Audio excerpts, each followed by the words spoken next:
Hello, good morning. मेरा नाम है रीना और आज इतवार के दिन हम सब यहाँ वेबिनार में कनेक्ट हुए हैं ताकि smart office software desktop application जो है उसके बारे में कुछ ज़्यादा जान सके। मैं आशा करती हूँ कि आप सब इस क्वारंटाइन टाइम में और कोरोना वायरस इफेक्ट में अपने घर पे सब सही सलामत होंगे और साथ ही साथ मैं ये भी आशा करती हूँ कि जो भी इंस्टॉलेशन प्रोसेस और सब कुछ हम देखने वाले हैं सॉफ्टवेयर में वो सब आपको आगे जाकर हेल्पफुल रहेगा। तो हम स्टार्ट करेंगे कि स्मार्ट ऑफिस डेस्कटॉप एप्लीकेशन हमें कहाँ से डाउनलोड करनी है। डीलर्स जो भी मेरे साथ कनेक्ट है अभी उन सभी के लिए लाइसेंस की प्रोसेस, रजिस्ट्रेशन प्रोसेस ये सभी भी इसमें कंडक्ट होने वाला है। तो शुरू करते हैं।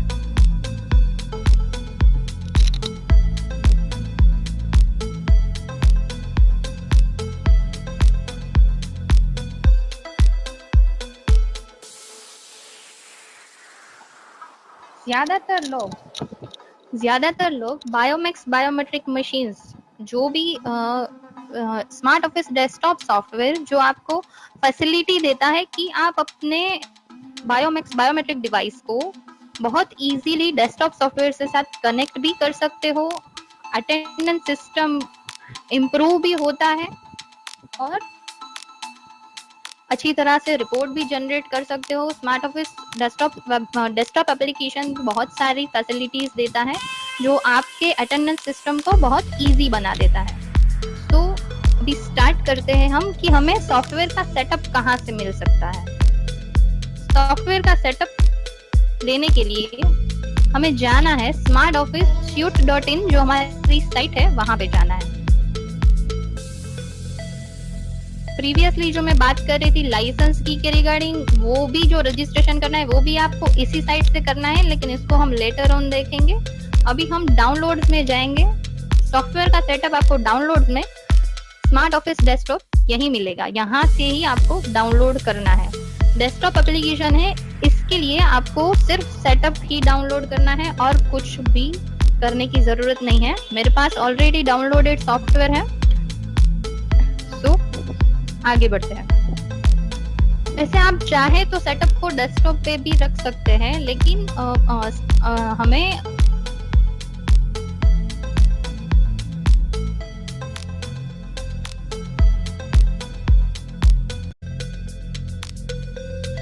किसी ड्राइव में इसको सेव करके रखे, जिससे कभी अगर इन फ्यूचर जरूरत पड़े सेटअप की, सिस्टम फॉर्मेट हो जाए या कुछ भी, तो हमें इजीली अवेलेबल हो सके।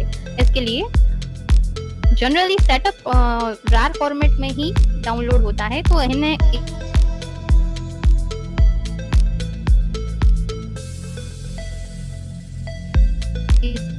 नया फोल्डर मिलेगा। अभी इसमें आपको विंडोज इंस्टॉलर भी कर सकते हो आप, लेकिन एप्लीकेशन सेटअप की एप्लीकेशन रन करवाना ज्यादा अच्छा है, क्योंकि डॉटनेट के जो वर्जन होते हैं या डॉटनेट के फीचर अगर आप में अवेलेबल नहीं है तो आप अगर सेटअप करोगे तो वो डॉटनेट भी प्रोवाइड कर देगा। सिंपल प्रोसीजर है, नेक्स्ट एंड नेक्स्ट करके ही जाना है। यहाँ पे एवरीवन कर देना है, जिससे कि अगर जस्ट में करोगे तो सिर्फ आप ही यूज कर पाओगे। अच्छा है कि एवरीवन कर दे, तो सॉफ्टवेयर की एप्लीकेशन हर कोई जो भी सिस्टम में यूज करता है सिस्टम को वो भी कर सकता है यूज। एक और चीज बताना चाहूंगी कि अगर जब भी सॉफ्टवेयर सेटअप करते हैं हम बाय डिफॉल्ट सी ड्राइव में ही हमारा सेटअप जो है वो इंस्टॉल होता है, लेकिन अगर आप चाहें तो किसी और ड्राइव में भी इसको कर सकते हैं। सिर्फ आपको यहाँ से पाथ ही चेंज करना रहेगा, ताकि आगे जाकर आपको अगर कभी सिस्टम को फॉर्मेट करना पड़े तो आपका सॉफ्टवेयर जो है वो एज इट इज ही रहे। इसके लिए मैं चाहूंगी कि मैं यहाँ पे डी ड्राइव में एक फोल्डर क्रिएट करूं, स्मार्ट ऑफिस,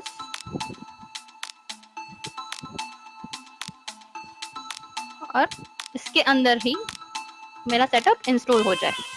ठीक है, अभी आगे बढ़ते हैं। नेक्स्ट करना है सिर्फ, और नेक्स्ट इंस्टॉलेशन थोड़ी देर में इंस्टॉल हो जाएगा। जैसे ही इंस्टॉलेशन डन हो जाएगा, आपको आपके डेस्कटॉप पे भी एक ऐप का डेस्कटॉप पे भी एक आइकॉन आ जाएगा, एज वेल एज आपकी सिस्टम की एप्लीकेशन में भी ये ऐड हो जाता है। यहाँ पे बाय डिफॉल्ट है और स्टार्ट बार में जाकर भी आप चेक कर सकते हैं। बहुत इजी इंस्टॉलेशन सेटअप है।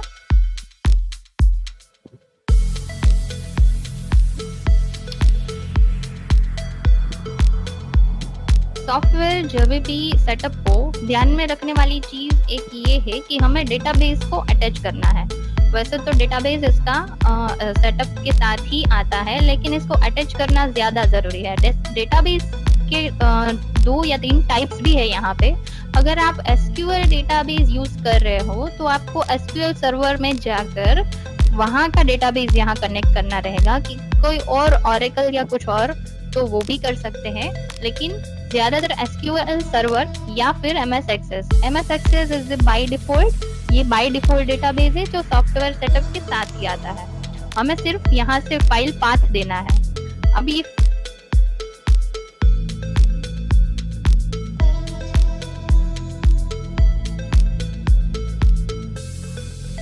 फाइल आपका C ड्राइव में ही होगा, लेकिन मेरा जो सॉफ्टवेयर जो मैंने किया है वो है स्मार्ट ऑफिस D ड्राइव में मैंने इंस्टॉल किया है। तो मुझे यहाँ पे जाना पड़ेगा। यहाँ पे MS Access की एक फाइल होगी जो MDB जो डेटाबेस है हमारा, इसको हमें कनेक्ट करना रहेगा, ताकि इन फ्यूचर जो भी बायोमेट्रिक की मशीन्स जो भी हम ऐड करने वाले हैं, एज वेल एज जो भी एम्प्लॉय के जो डेटा है, वो एम्प्लॉय के डेटा है जो वो भी इस सॉफ्टवेयर में डेटाबेस में ही स्टोर होंगे। तो हमें जो भी डेटाबेस में स्टोर कराना है, इसीलिए हमें इस डेटाबेस को कनेक्ट करना पड़ता है। डेटाबेस का पाथ देकर टेस्ट कनेक्शन करेंगे, कनेक्शन एस्टैब्लिश, सेव कर देंगे। बाय डिफॉल्ट पासवर्ड और लॉगिन नेम जो है वो बायोमेक्स रहता है। अगर आप चाहें तो इसे सॉफ्टवेयर में जाकर इसको चेंज भी कर सकते हैं। ठीक है। पार्टनर डिटेल्स आपको अगर फिलअप करनी है वो भी आप कर सकते हैं, और ये रजिस्ट्रेशन फॉर्म है जिसको भी आप फिलअप कर सकते हैं, और अपने ये फॉर्म है जो अंदर सबमिट हो जाता है सॉफ्टवेयर में। अभी शुरू करेंगे हम डिवाइसेस से। क्योंकि ये डेस्कटॉप एप्लीकेशन है, आपका डिवाइस जो होगा वो आपके सेम नेटवर्क, मतलब कि लोकल नेटवर्क में कनेक्ट होना चाहिए। लोकल नेटवर्क यानी कि जो आपकी सिस्टम है, जिस सिस्टम का जो नेटवर्क है, उसी सिस्टम के नेटवर्क के साथ ही आपका बायोमेट्रिक डिवाइस कनेक्ट होना मैंडेटरी चीज है, क्योंकि आप डेस्कटॉप एप्लीकेशन यूज कर रहे हो। दूसरी बात ये है कि अगर आपके यहाँ कोई अलग लैन केबल या फिर वाईफाई अवेलेबल नहीं है, या फिर आपका डिवाइस जो है बायोमेक्स का बायोमेट्रिक डिवाइस जो है आपके पास, वो अगर उसमें वाईफाई वाला डिवाइस आपके पास नहीं है, सिंपल लैन कनेक्शन वाला ही है, तो आप डायरेक्टली लैन केबल को इसी सिस्टम से जिसमें आप सॉफ्टवेयर को सेटअप कर रहे हो उसमें कनेक्ट करके भी IP address, static IP address देकर बायोमेक्स डिवाइस को कनेक्ट कर सकते हो। तो ये 2 चीजें हैं जो हमें ध्यान में रखनी है। अभी बात करते हैं सीरीज की। जैसे आप सभी जानते हैं कि बायोमेट्रिक मशीन डिफरेंट सीरीज में अवेलेबल है। जो पुरानी मशीन थी वो K सीरीज में अवेलेबल है, और N और V सीरीज अभी अवेलेबल है। तो आपके पास जिस सीरीज की मशीन है उस सीरीज को यहाँ पे कनेक्ट करना बहुत जरूरी है, ताकि डिवाइस जब आप कनेक्ट कर रहे हो तो उस डिवाइस का कनेक्शन एस्टैब्लिश नेटवर्क के साथ इजीली हो जाए, और डिवाइस को आप यहाँ पे कनेक्ट और ऑनलाइन ला सको। इसके लिए डिवाइस को कनेक्ट करने के लिए क्या करना रहेगा, डिवाइसेस पे हम क्लिक करेंगे, यहाँ ऐड न्यू में जाएंगे। ऐड न्यू में जाकर जो भी डिवाइस का नाम आपके पास जो भी डिवाइस है उसका नाम भी रख सकते हो, या फिर आपकी रिक्वायरमेंट के हिसाब से ही आप इसको सेटअप कर सकते हो। सीरियल नंबर जनरली डिवाइस में आपको व्यू इन्फो में भी मिल जाएगा, और डिवाइस के पीछे एक बैक साइड जो एक QR कोड रहता है, वहां पे भी सीरियल नंबर डिफाइन रहता है। क्योंकि ये डेस्कटॉप एप्लीकेशन है, जरूरत नहीं रहती है, लेकिन अगर सीरियल नंबर आप यहाँ पे एंटर करोगे तो आपके एक रिकॉर्ड के लिए अच्छा है, क्योंकि सीरियल नंबर से ये आइडेंटिफाइड हो जाता है। जो भी सीरियल नंबर होगा हम इसको यहाँ पे एंटर कर देंगे। डायरेक्शन की बात अगर करें तो डिवाइस का डायरेक्शन, जो बायोमेक्स डिवाइस आपने लगाया है, अगर आपके पास सिंगल डिवाइस है, इन और आउट दोनों अटेंडेंस पंचेस के लिए सिंगल डिवाइस है तो आप अल्टरनेट इन और आउट डिवाइस रख सकते हो। अगर आपके पास दो डिवाइस है, मल्टीपल डिवाइस है, एक इन के लिए दूसरा आउट पंच के लिए, तो उस हिसाब से आपको डिवाइस का डायरेक्शन यहाँ पे क्लिक करना रहेगा, चेक करना रहेगा कि आपको कौन सा रखना है। कनेक्शन टाइप, डिवाइस अगर आपका नेटवर्क से कनेक्टेड है और आप डिवाइस को सॉफ्टवेयर के साथ ऑनलाइन मोड में लाना चाहते हो तो TCP/IP ये कनेक्शन टाइप मैंडेटरी है। अगर आप USB के थ्रू डेटा ले रहे हो बायोमेट्रिक से, तो आप USB को भी यहाँ पे सिलेक्ट कर सकते हो। इसको USB ही करना पड़ेगा आपको अगर आप USB से डेटा ले रहे हो, ठीक है। हाल फिलहाल मेरे पास एक टेक्स्ट फाइल है जिसको हमें कनेक्ट करना रहेगा आगे, तो मैं कनेक्शन टाइप में अभी USB ले रही हूँ। डिवाइस का लोकेशन, आपने अगर सॉफ्टवेयर में अलग अलग लोकेशन क्रिएट किए हुए हैं अगर, तो आप उसका लोकेशन यहाँ सिलेक्ट कर सकते हो, वरना ये बाय डिफॉल्ट ही रहेगा। डिवाइस के टाइप में अटेंडेंस, यानी कि अगर आपको रिपोर्ट जनरेट करना है और आगे की सभी प्रोसीजर्स सब कुछ सॉफ्टवेयर में मेंटेन करना है, तो आप अटेंडेंस सिलेक्ट कर रहे हो। सिर्फ एक्सेस के लिए अगर ले रहे हो डिवाइस या फिर कनेक्ट कर रहे हो तो इसको एक्सेस ही करना रहेगा। इसमें आगे जाकर आप रिपोर्ट जनरेट नहीं कर पाओगे। इसलिए IP एड्रेस आपका जो भी होगा, अगर यहाँ पे TCP/IP करेंगे तो ही ये IP एड्रेस अलाउ करेगा। USB से अगर डेटा ले रहे हो तो आपको IP एड्रेस की कोई जरूरत है नहीं। सिंपली जब भी TCP/IP मोड में आप कनेक्ट कर रहे हो, टेस्ट कनेक्शन करके इसको सेव कर देना है। सेव करते ही आपका डिवाइस ऐड सक्सेसफुली हो जाएगा, ठीक है। ऐसे ही हम एक और डिवाइस ऐड करेंगे।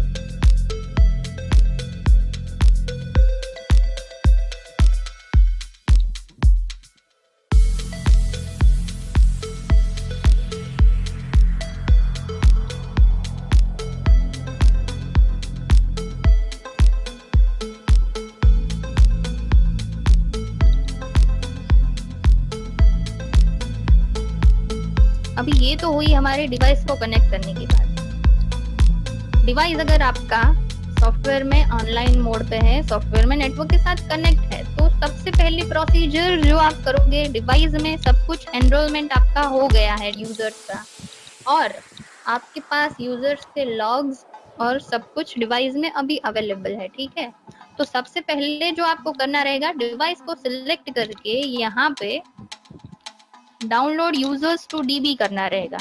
इसका मेन जो मोटो होता है इस ऑप्शन का, वो ये होता है कि जितने भी आपके बायोमेट्रिक मशीन में जो भी यूजर्स है अभी एनरोल किए हुए, वो सारे जो DB हमने पहले डेटाबेस जो अटैच किया, उसमें वो सारे यूजर्स डाउनलोड हो जाएंगे। जिससे कि क्या होगा कि इन फ्यूचर अगर आपको कभी भी जरूरत पड़े, आप सिर्फ वो डेटाबेस अटैच करके अपना पुराना डेटा जो है वो ले सकते हो सॉफ्टवेयर में, ठीक है। तो डाउनलोड यूजर्स टू DB करना है। उसके बाद डाउनलोड लॉग्स करेंगे। डाउनलोड लॉग्स जो करेंगे उससे आपके बायोमेक्स डिवाइस में जितने भी अटेंडेंस लॉग्स होंगे वो सारे डाउनलोड होके आपको सॉफ्टवेयर में मिल जाएंगे। सिंपल प्रोसीजर है, 2 स्टेप करके ही आपको सारे के सारे लॉग्स और यूजर्स भी जो भी होगा वो यहाँ पे मिल जाएंगे। अभी हमारे पास डेटा जो मुझे जनरेट करना है USB से, जो मेरे पास फाइल्स अवेलेबल है, उसको मुझे इंपोर्ट करना है। तो मैं डायरेक्टली USB का जो डेटा है वो कैसे इंपोर्ट कर पाऊंगी? यूटिलिटीज में जाकर मैं इंपोर्ट डिवाइस लॉग्स कर सकती हूँ। इंपोर्ट डिवाइस लॉग्स, ध्यान में रखने की बात एक ये है कि जब भी आप कभी भी USB से कर रहे हो कोई इशू नहीं होगा, लेकिन आपको यहाँ सीरीज जो डिवाइस की सीरीज है वो मैंडेटरी एक बार चेक कर लेनी रहेगी कि आपकी डिवाइस कौन सी सीरीज का है। एन सीरीज का मेरे पास डिवाइस का डेटा है, तो मैं एन सीरीज सिलेक्ट करके यहाँ से डिवाइस के लॉग्स को इंपोर्ट करूंगी ताकि हमारे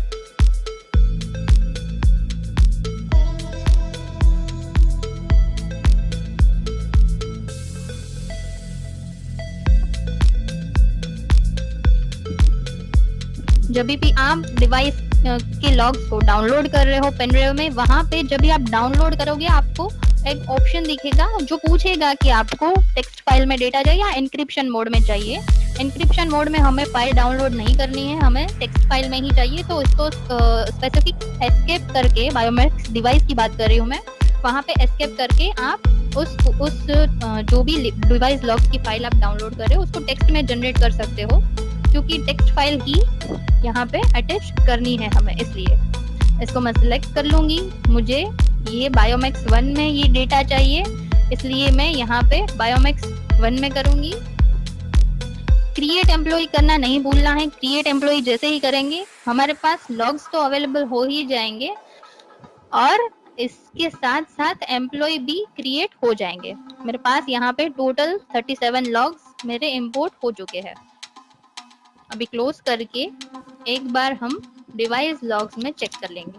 डिवाइस लॉग्स में हमारे पास डिवाइस लॉग्स अवेलेबल है और इसके साथ साथ एम्प्लॉय, जितने भी एम्प्लॉय का लॉग्स जनरेट हुआ वो एम्प्लॉय भी क्रिएट हो गए हैं। यूएसबी के थ्रू हमने डेटा लिया है फिर भी, ठीक है। 2 डिवाइसेस हमने यहाँ पे अटैच की हुई है, इसलिए हम 2 फाइल्स इंपोर्ट करवा लेंगे। डिवाइस को सिलेक्ट करेंगे जिस डिवाइस में हमें करना है।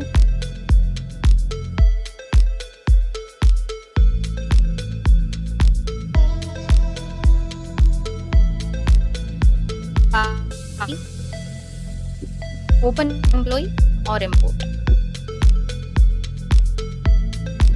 अभी हमारे पास कुछ एम्प्लॉइज का डेटा भी आ गया है और कुछ डिवाइस लॉग्स भी आ गए।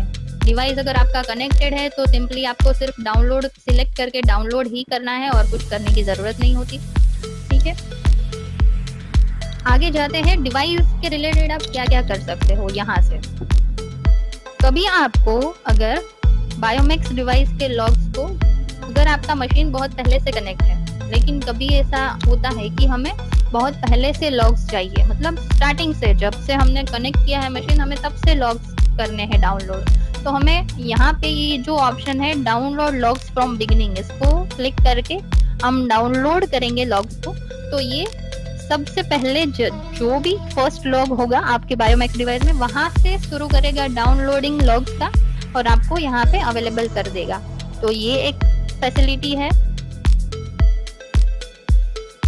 Upload delete users and device, मतलब कि आप अगर आपका दोनों के दोनों डिवाइस अगर आपके साथ नेटवर्क में कनेक्ट है, ये मैंडेटरी है कि आपका नेटवर्क में कनेक्ट होना जरूरी है, क्योंकि हम सॉफ्टवेयर से डिवाइस में कुछ अपलोड या डिलीट करना चाहते हैं।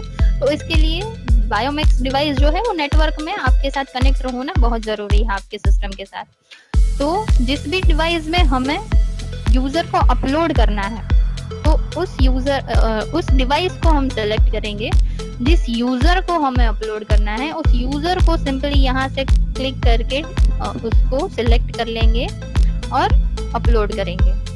तो सिंपल प्रोसीजर से हम सिर्फ 2 या 3 स्टेप करके हम यूजर्स के जो डेटा है वो बायोमैक्स डिवाइस, दूसरी जो भी डिवाइस होंगी उसमें अपलोड कर सकते हैं बहुत इजी तरीके से। उसके साथ साथ अगर हमें डिवाइस में से यूजर्स को डिलीट करना है तो वो भी कर सकते हैं। सिंपल इसको क्लिक करके यहाँ पे जो डिलीट यूजर्स फ्रॉम डिवाइस, ये जो आपको ऑप्शन दिया गया है उस ऑप्शन को सिलेक्ट करके आप डिवाइस में से यूजर को डिलीट कर सकते हो अपने सॉफ्टवेयर के थ्रू। तो बहुत इजी हो जाता है। अगर आप डिवाइस को नेटवर्क के साथ कनेक्ट कर लेते हो तो आपके लिए प्रोसेस करना बहुत इजी हो जाता है, ठीक है। सो अपलोड और डिलीट बहुत इजी है और बहुत सिंपल तरीके से हो जाता है। अभी बात करेंगे हम set user expiration. Set user expiration यानी कि जिस भी यूजर को आपको बायोमैक्स डिवाइस में रिस्ट्रिक्ट करना है पंच करने से, और या फिर अगर वो एम्प्लॉय रिजाइन करने वाला है शॉर्ट टर्म में, या फिर आपको नहीं चाहिए कि वो आगे से किसी एक डिवाइस में पंच करे, कुछ भी अगर आपको करना है, सिंपल टर्म में ले तो उस यूजर का एक्सपायरेशन सेट करना है बायोमेक्स डिवाइस में। ठीक है, तो हम उसको डिवाइस को सिलेक्ट करेंगे जिस डिवाइस में हमें पर्टिकुलर यूजर को रिस्ट्रिक्ट करना है, उस यूजर को यहाँ सिलेक्ट कर लेंगे। यहाँ पे डेट सिलेक्ट कर लेंगे कि किस डेट से हमें उसको रिस्ट्रिक्ट कर देना है।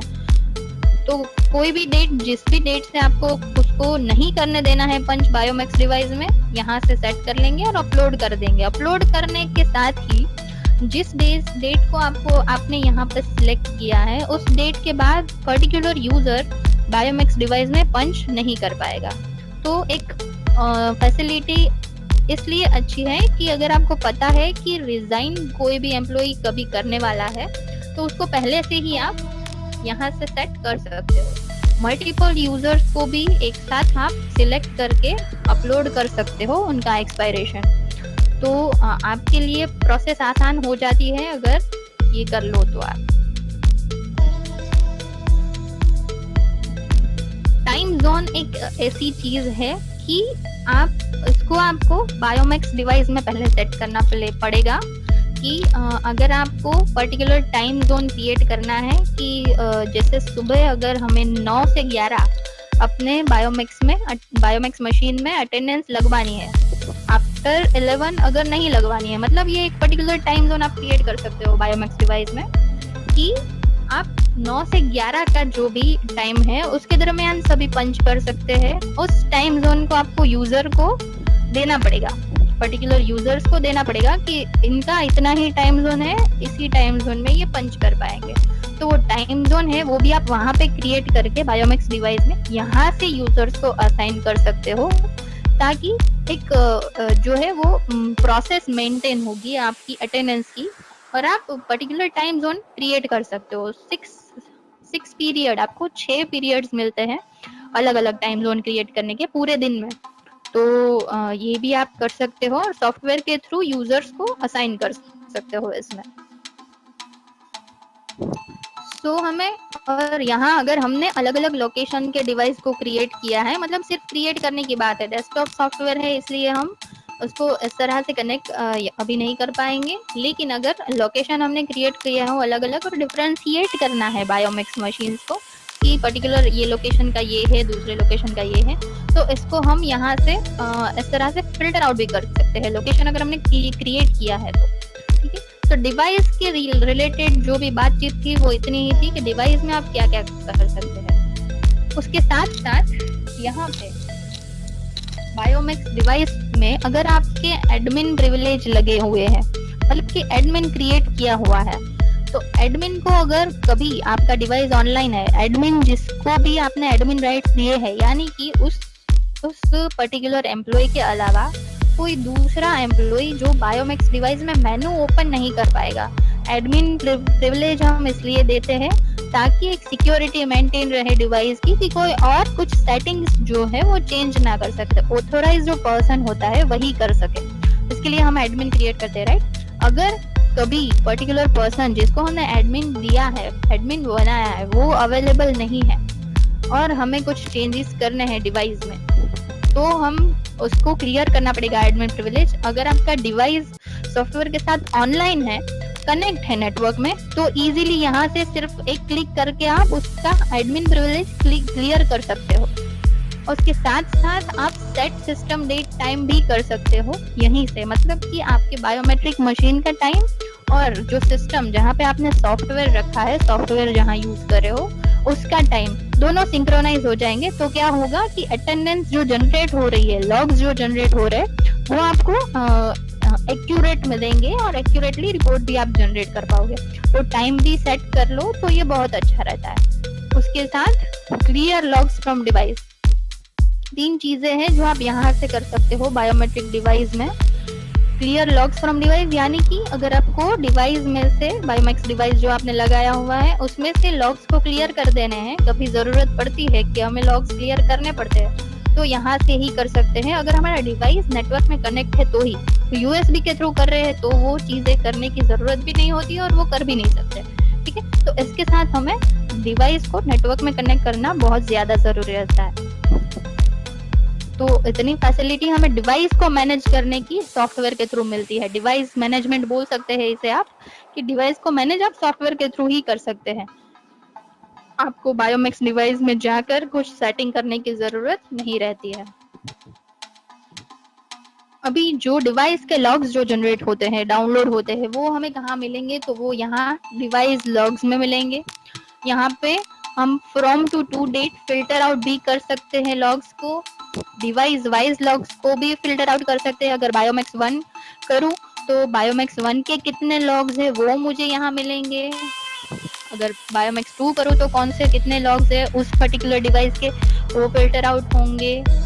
उसके साथ हम एम्प्लॉय कोड या नाम के थ्रू भी फिल्टर कर सकते हैं। और कभी अगर कोई एम्प्लॉय अगर पंच करना भूल गया है या फिर हमें उसकी मैन्युअल एंट्री क्रिएट करनी है, यानी कि सॉफ्टवेयर में से ही उसकी अटेंडेंस क्रिएट करनी है इन शॉर्ट, तो हम यहाँ नीचे ऑप्शंस दिए हुए हैं, उसको मैन्युअल एंट्री असाइन कर सकते हैं। सिर्फ हमें डेट सिलेक्ट करनी रहेगी कि हमें कौन सी डेट की मैन्युअल एंट्री क्रिएट करनी है। यहाँ पे एम्प्लॉय को सिलेक्ट करना रहेगा और टाइम जो मुझे देना हो वो टाइम मैं दे सकती हूँ। यहाँ डायरेक्शन अगर मुझे इन और आउट पूरे दिन का अगर करना है तो भी कर सकती हूँ, सिर्फ इनका करना है तो भी कर सकती हूँ। तो इन सिलेक्ट करेंगे। रिमार्क्स में जो भी आप लिखना चाहो लिख सकते हो, जैसे कि अगर कोई एम्प्लॉय है वो ऑफिस की काम से ही बाहर से काम कर रहा है तो उसकी हमें मैन्युअल एंट्री करनी पड़ेगी। क्यों? क्योंकि डेस्कटॉप सॉफ्टवेयर हम यूज कर रहे हैं और वो एम्प्लॉय जो है वो ऑफिस में आकर पंच नहीं कर सकता, तो हम यहाँ कुछ भी रिमार्क लिख सकते हैं।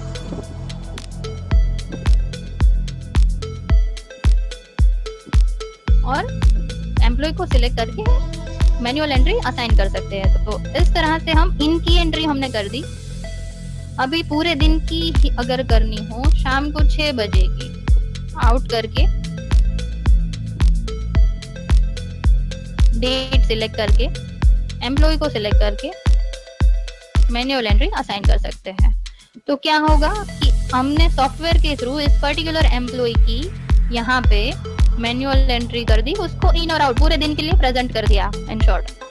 तो मैन्युअल एंट्री आप यहाँ देख सकते हो। मैन्युअल एंट्री इस तरह से मेंशन होंगी, MEATT इस तरह से ये मेंशन होती है। मैन्युअल एंट्री जो भी आप करते हो उसको आप डिलीट भी कर सकते हो, उस पर्टिकुलर एंट्री को आप डिलीट कर सकते हो या फिर एडिट भी कर सकते हो, ठीक है। लेकिन जो ये लॉग्स जो बाय डिफॉल्ट क्रिएट होते हैं, डाउनलोड होते हैं मशीन से, उसको आप डिलीट या एडिट कुछ भी नहीं कर सकते, क्योंकि ये बाय डिफॉल्ट अपने बायोमेक्स मशीन में से ही हमने लिए हैं, तो इसको चेंज हम नहीं कर सकते। मैन्युअल एंट्री को चेंज कर सकते हैं, ठीक है। तो डिवाइस लॉग्स में इतना है जो हमें करना चाहिए।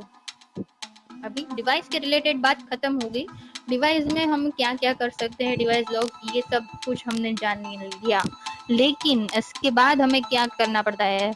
अगर रिपोर्ट परफेक्टली जनरेट करना है तो हम जाएंगे कि हमें शिफ्ट को क्रिएट करना पड़ेगा, टाइमिंग्स अच्छे से देने पड़ेंगे यूजर्स को, ताकि हमारा जो रिपोर्ट है जो वो परफेक्टली जनरेट हो सके। शिफ्ट हम कहाँ से क्रिएट कर पाएंगे? शिफ्ट हम मास्टर ऑप्शन में जाकर क्रिएट कर पाएंगे। यहाँ पे शिफ्ट्स का ऑप्शन है, general shift by default shift होती है, इसको आप एडिट कर सकते हो, यानी कि इसी में आप अपने टाइमिंग मैच कर सकते हो। इसके साथ साथ अगर आपको कोई दूसरी शिफ्ट ऐड करनी है, दूसरे टाइमिंग भी डालने हैं, तो वो भी आप ऐड कर सकते हो। यहाँ से जनरल शिफ्ट में एडिट करेंगे अगर हम, तो 9 से 6:30 का शिफ्ट टाइम आपका जो भी हो उस हिसाब से आप यहाँ से ले सकते हो।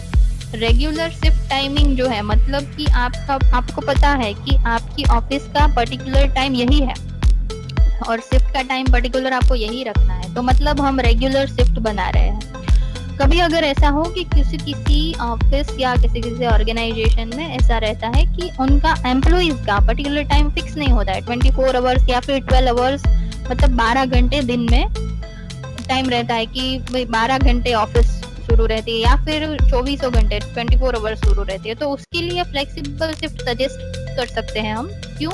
क्योंकि फ्लेक्सिबल शिफ्ट का एक ये हो जाता है कि कोई भी एम्प्लॉय पूरे दिन में कभी भी आता है, कभी भी पंच करता है और कभी भी जाता है, उसका ड्यूरेशन फिक्स नहीं है, तो उस हिसाब से ये कैलकुलेट करेगा, आपको अटेंडेंस जनरेट करने में इजी रहेगा। लेकिन जब भी आप फ्लेक्सिबल शिफ्ट यूज कर रहे हो, यहाँ पे आपको आवर्स को मतलब घंटों को मिनट्स में कन्वर्ट करके यहाँ पे डालना पड़ेगा कि अगर आपकी 12 घंटे की शिफ्ट है तो 12 into 60 जो भी आएगा वो आपको यहाँ पे डालना पड़ेगा मिनट्स के तौर पे हम ले सकते हैं। उसके साथ अगर एंड नेक्स्ट डे मतलब कि आपकी शिफ्ट का टाइम जो है वो नेक्स्ट डे हो रहा है, तो एंड नेक्स्ट डे हो रहा है मतलब कि नाइट शिफ्ट क्रिएट की है, 24 आवर्स हमने फ्लेक्सिबल रखा है, तो एंड नेक्स्ट डे पे जाकर हम यहाँ पे टाइम दे सकते हैं कि टाइम आपको जो भी आपका टाइम है वो यहाँ पे सुबह का लेकर आप एंड नेक्स्ट डे कर सकते हो। तो इस तरह से रिपोर्ट जनरेट अच्छे से हो जाएगा। रेगुलर शिफ्ट है हमारी, तो उसको सिलेक्ट कर लेते हैं। ब्रेक टाइमिंग्स मतलब कि ब्रेक के टाइम अगर आपको डिफाइन करने हैं तो आप वो भी कर सकते हो। पंच बिगिन बिफोर और एंड आफ्टर एक ऐसी फैसिलिटी है, एक ऐसा ऑप्शन है कि अगर आप चाहो, ऐसा नहीं होता है अगर हमने बिगिन टाइम 9 o'clock रखा है, मतलब शिफ्ट का हमारा बिगिन टाइम है 9 o'clock, लेकिन ऐसा बहुत कम होता है कि सब 9 बजे आकर पंच करें, तो मतलब हमें थोड़ा रिलैक्सेशन, मतलब कि हमें रिलैक्सेशन तो नहीं बोल सकते इसको, लेकिन 9 से पहले जो आ रहा है उसको भी कंसीडर तो करना पड़ेगा अटेंडेंस के लिए, ठीक है। तो यहाँ पे 9 से पहले पंच बिगिन बिफोर यानी कि 9 से पहले कितना ड्यूरेशन आपको रखना है, वो 60 मिनट्स। यहाँ पे अगर मैंने 1 घंटा रखा है तो मैं 60 मिनट्स रखूंगी, मतलब कि 8 से 9 के बीच में भी जो पंच करेगा वो मुझे यहाँ पे कंसीडर हो जाएगा। उसके साथ अगर मैं 6:30 के बाद मतलब कि शाम के बाद अगर 60 मिनट में रखती हूँ तो 7:30 तक जो भी पंच करेगा वो भी यहाँ पे कंसीडर होगा। ग्रेस टाइम यानी कि 9 बजे के बाद कोई भी आता है तो आपको अगर मिनिमम जितनी भी मिनट्स रखनी है 15 मिनट्स हम यहाँ लेते हैं, तो 9:15 तक जो भी पंच करेगा वो लेट कमिंग में नहीं आएगा, उसके बाद जो आएगा वो लेट बाय डिफॉल्ट हो जाता है। लेकिन ग्रेस टाइम यानी कि 9 से 9:15 तक आप ग्रेस दे रहे हो एम्प्लॉय को पंच करने के लिए, ठीक है।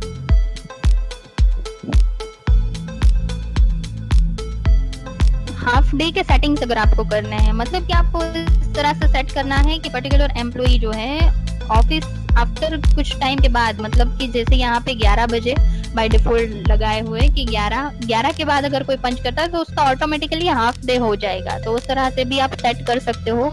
या फिर कोई अपने टाइम से पहले छोड़ रहा है ऑफिस, मतलब कि पहले जा रहा है, तो उसको भी यहाँ दे सकते हो कि 6:30 बजे की शिफ्ट है तो 16 अगर हम यहाँ पे दे देंगे तो 4 बजे के बाद जो भी जाएगा उसका पर्टिकुलर डे के लिए हाफ डे हो जाएगा। तो इस तरह से शिफ्ट में आप सेटिंग्स दे सकते हो।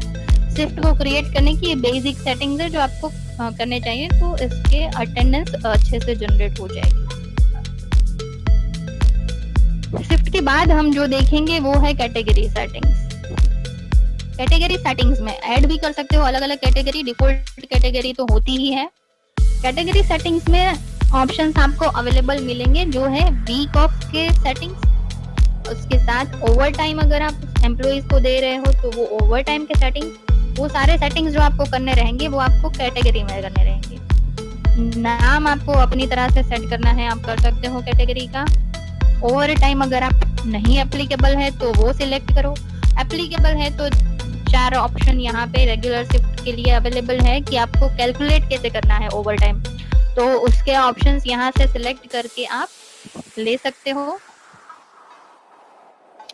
फॉर सिंगल पंच मार्क, मतलब कि अगर कोई एम्प्लॉय जो है वो एक पंच भूल जाता है, दिन में उसने एक सिंगल पंच ही किया है, जाते टाइम उसने पंच भूल गया है, तो उसका बायोमेट्रिक डिवाइस में हमारे पास सिर्फ एक ही मशीन सिर्फ एक ही लॉग्स जनरेट होगा, ठीक है। तो उसको बाय डिफॉल्ट हमें रिपोर्ट में क्या रखना है वो हम यहाँ से सिलेक्ट करके रख सकते हैं कि वो पंच भूल गया है तो रिपोर्ट में हमें क्या रहना चाहिए। प्रेजेंट रखना है बाय डिफॉल्ट तो रख सकते हैं, दोनों पंच कंपलसरी रखने हैं तो एब्सेंट सिलेक्ट करेंगे तो आपको आइडेंटिफाइड होगा कि इसने एक पंच किया है, एक पंच भूल गया है। तो इस तरह से सेटिंग कर सकते हो कैटेगरी में। वर्क ड्यूरेशन फॉर्मूला जो है वो शिफ्ट ड्यूरेशन सिलेक्ट करो तो अच्छा है, क्योंकि शिफ्ट के ड्यूरेशन जितने भी होंगे वर्क ड्यूरेशन उस तरह से कैलकुलेट होता है। यहाँ इस तरह से ऑप्शन है अवेलेबल।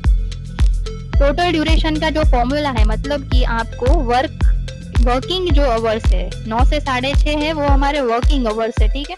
उसके बाद जो कोई काम करता है या फिर उसके पहले जो कोई काम करता है, वो जो ज्यादा काम करता है, तो उसको हमें अगर टोटल ड्यूरेशन एक फॉर्मूला होता है जो रिपोर्ट में आपको मेंशन आएगा, आगे देखेंगे तो पता चल जाएगा। तो अगर उसमें हमें ओवर टाइम ऐड होकर आना चाहिए तो वो भी हम कर सकते हैं। वीक ऑफ हमारे 2 ऑप्शंस अवेलेबल है कि संडे भी है और सैटरडे भी है। सैटरडे सिर्फ 2nd और 3rd है या 2nd और 4th है, 3rd और 5th है, तो उस तरह से हम सेलेक्ट कर लेंगे।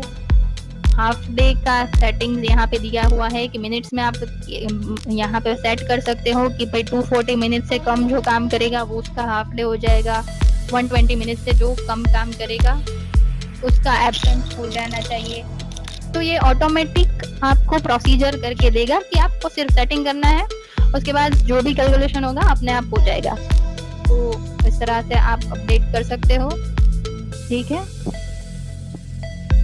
अगर फ्लेक्सिबल शिफ्ट आपने क्रिएट की हुई है तो यहाँ पे फ्लेक्सिबल शिफ्ट आपको सिलेक्ट करनी रहेगी, जिससे कि फ्लेक्सिबल शिफ्ट में ये सारी जो सेटिंग्स आपने की है वो वहाँ पे एप्लीकेबल हो जाएगी। तो जो रिपोर्ट जनरेशन के लिए आपको चाहिए वो शिफ्ट और कैटेगरी के सेटिंग्स इस तरह से आप सेट कर सकते हैं। मास्टर सेटिंग में और कुछ और भी फैसिलिटीज है, जैसे कि अगर आपकी कंपनी का नाम यहाँ ऐड करना है तो आप उस कंपनी का नाम भी ऐड कर सकते हो यहाँ से।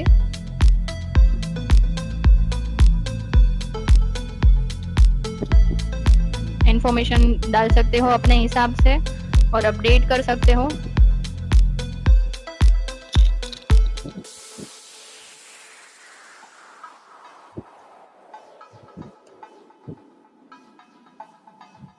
ये इस तरह से आप कंपनी की डिटेल्स सेव कर सकते हो।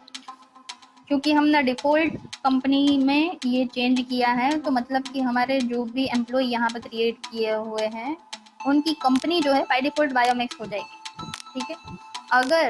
अगर आप कोई और कंपनी ऐड कर रहे हो, कोई भी और, जैसे कि इस तरह से कोई भी नाम ले सकते हैं हम, कोई भी, और उसको ऐड कर रहे हैं, ठीक है, तो उसको हमें पर्टिकुलर एम्प्लॉय को अगर असाइन करना है तो हम यहाँ पे पहले क्रिएट करेंगे कंपनी को, जाएंगे एम्प्लॉइज में जाकर एम्प्लॉय को सिलेक्ट करके राइट क्लिक करेंगे। यहाँ पे अपडेट का ऑप्शन है। बहुत सारे अपडेशन के एम्प्लॉय को हम अलग अलग डिपार्टमेंट, उनकी कैटेगरी अगर अलग अलग बनाई है तो यहाँ से ही अपडेट कर सकते हैं। एम्प्लॉयमेंट टाइप अगर हमने बनाया है, जो भी ये डिफरेंट, ये फिल्टर आउट करने की बात है कि आप एक पूरा डेटा क्रिएट करते हो कि इतने एम्प्लॉय जो है वो इस कंपनी में काम कर रहे हैं, इस डिपार्टमेंट में काम कर रहे हैं, इस एम्प्लॉयमेंट टाइप में है, डेजिग्नेशन उनका कुछ और है, स्टेटस वर्किंग है या रिजाइन है, इस तरह से डेटा मेंटेन कर सकते हो इन शॉर्ट। तो यहाँ अपडेट कंपनी, यहाँ पे जो भी मुझे सिलेक्ट करना होगा जिस कंपनी को, उसको मैं सिलेक्ट कर लूंगी और अपडेट। तो यहाँ से ही मैं अपडेट कर सकती हूँ एम्प्लॉय की रिगार्डिंग जो भी है सब कुछ, ठीक है। उसके साथ साथ आप डिपार्टमेंट भी क्रिएट कर सकते हो, यहाँ से ऐड कर सकते हो, एडिट डिलीट जो भी मेंटेन करना है आप उस हिसाब से इंफॉर्मेशन को मेंटेन कर सकते हो। शिफ्ट ग्रुप की हम बात करें अगर, तो जैसे कि अभी हमारी जनरल शिफ्ट एक क्रिएट हुई है कि हमने एक शिफ्ट क्रिएट की है जनरल शिफ्ट। इस तरह से हम एक और शिफ्ट ले लेते हैं कि इवनिंग शिफ्ट जो है हमारी, जो काम करती है दोपहर के 2 बजे से रात के 7 बजे तक, ठीक है। इस तरह से हम एक इवनिंग शिफ्ट क्रिएट करते हैं और इसको सेव करते हैं। अभी एक टाइम पे, सिंगल टाइम पे मैं कोई भी एम्प्लॉय को एक ही शिफ्ट असाइन कर सकती हूँ। जो मुझे जाना है या तो एम्प्लॉय शिफ्ट यहाँ से मास्टर सेटिंग में भी अवेलेबल है वो option employee shift, employee shift यानी हम शिफ्ट को असाइन करेंगे पर्टिकुलर एम्प्लॉय को, ठीक है।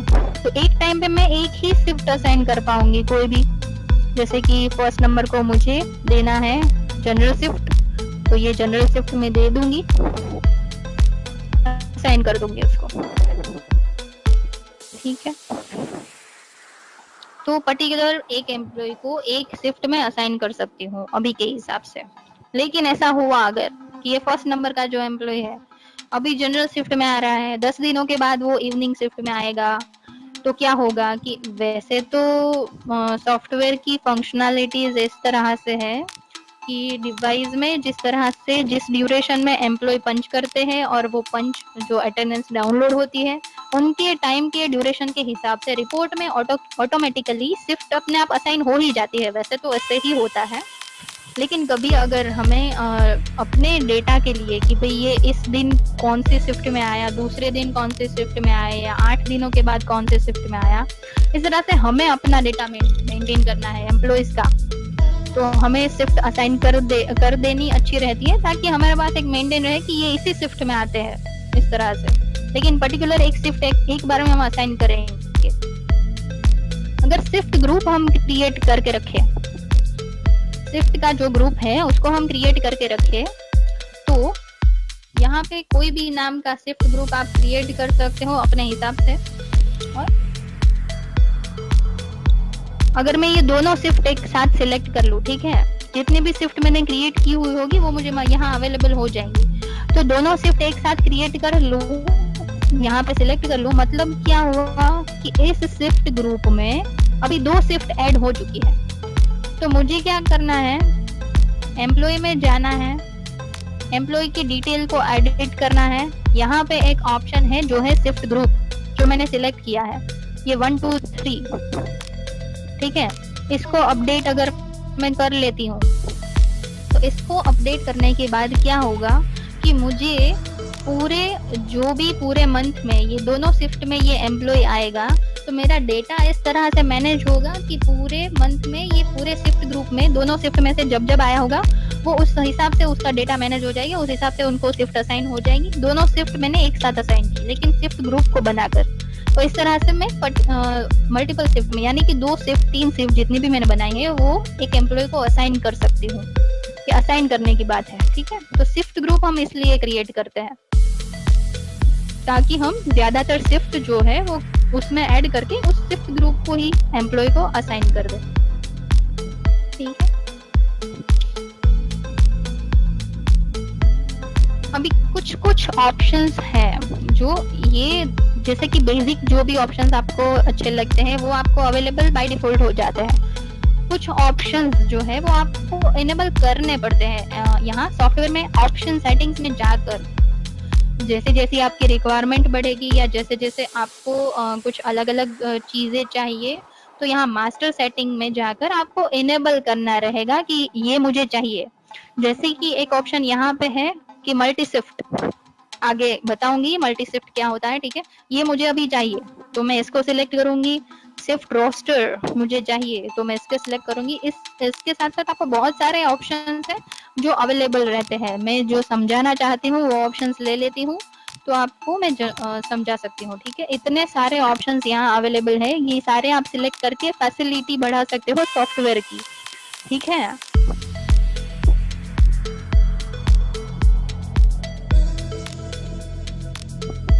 तो मैं इस तरह से यहाँ पे सिलेक्ट कर सकती हूँ डेटाबेस का बैकअप रिस्टोर, जो भी ऑप्शन यहाँ मुझे अवेलेबल है तो वो मैं सिलेक्ट कर लूंगी।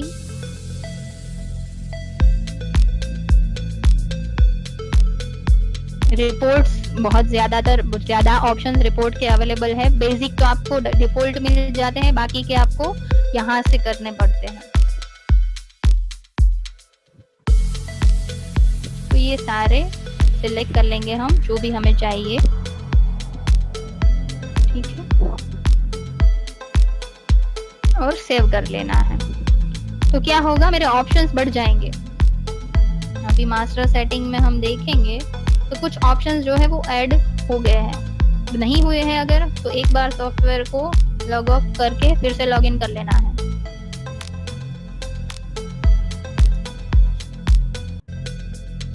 ये जो टैब्स हैं वो जब तक आप फिलअप नहीं करोगे आती रहेगी। इससे अच्छा है कि आप एक बार में फिलअप कर दो। तो क्या है, अभी मेरे ऑप्शंस बढ़ गए हैं।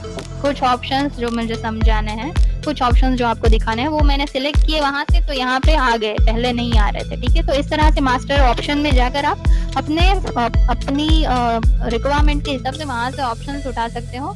ये आपको ज्यादातर फैसिलिटी देता है। मल्टी शिफ्ट की अगर हम बात करें तो मल्टी शिफ्ट यानी कि अगर कोई पर्टिकुलर एम्प्लॉय एक दिन में 2 शिफ्ट में आ रहा है, एक दिन में 2 शिफ्ट में आ रहा है, तो मतलब कि हमें उसके लिए क्या करना पड़ेगा, उसके लिए हमें मल्टी शिफ्ट क्रिएट करनी पड़ेगी, ताकि हम उसको ये पर्टिकुलर शिफ्ट, मल्टीपल शिफ्ट जो है उसको असाइन कर सके। ये जैसे जनरल रख दिया मैंने टाइम, मैं टाइम जो भी है मेरा वो ले लेती हूँ, जैसे 6:30। ठीक है, जो भी मुझे पंच बिगिन बिफोर जो भी देने हैं, शिफ्ट के नॉर्मल सेटिंग्स जो हम करते हैं उसी तरह से यहाँ पे भी करना है, सेव कर लेना है। इस मल्टी शिफ्ट को मैंने यहाँ पे सेव कर दिया। अभी एक और शिफ्ट करूंगी, क्यों? क्योंकि हमें मल्टीपल शिफ्ट एक एम्प्लॉय को असाइन नहीं, लेकिन उसको अलाउ करना है कि एक दिन में वो 2 शिफ्ट में काम कर सकता है, उसका भी हमें रिपोर्ट जनरेट करना है इसलिए। ठीक है, तो हम नाम ले लेंगे यहाँ पे जो भी मुझे रखना है मल्टीपल शिफ्ट का नाम, वो मैं यहाँ पे क्रिएट कर लूंगी। टाइम जो भी मुझे देना है वो मैं दे सकती हूँ।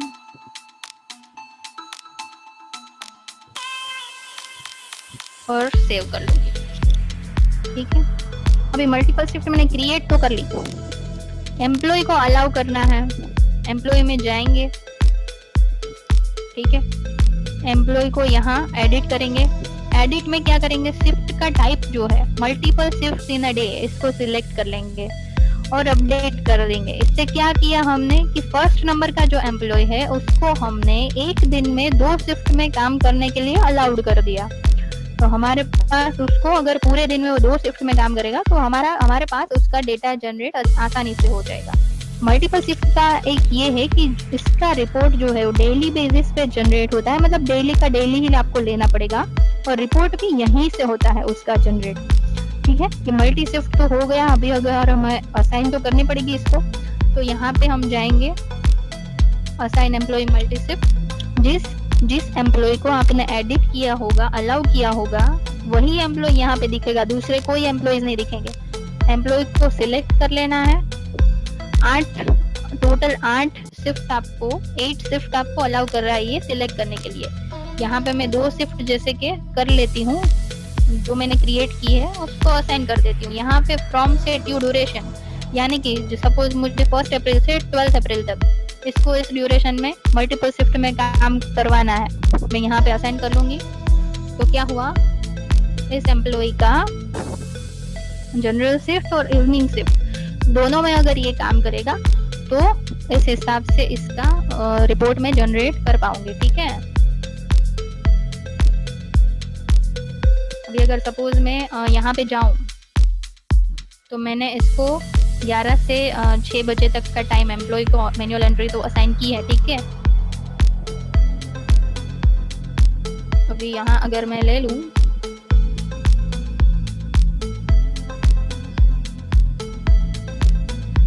पंच जनरेट करने की, ये बात हो रही है कि हम पंच जनरेट कर रहे हैं।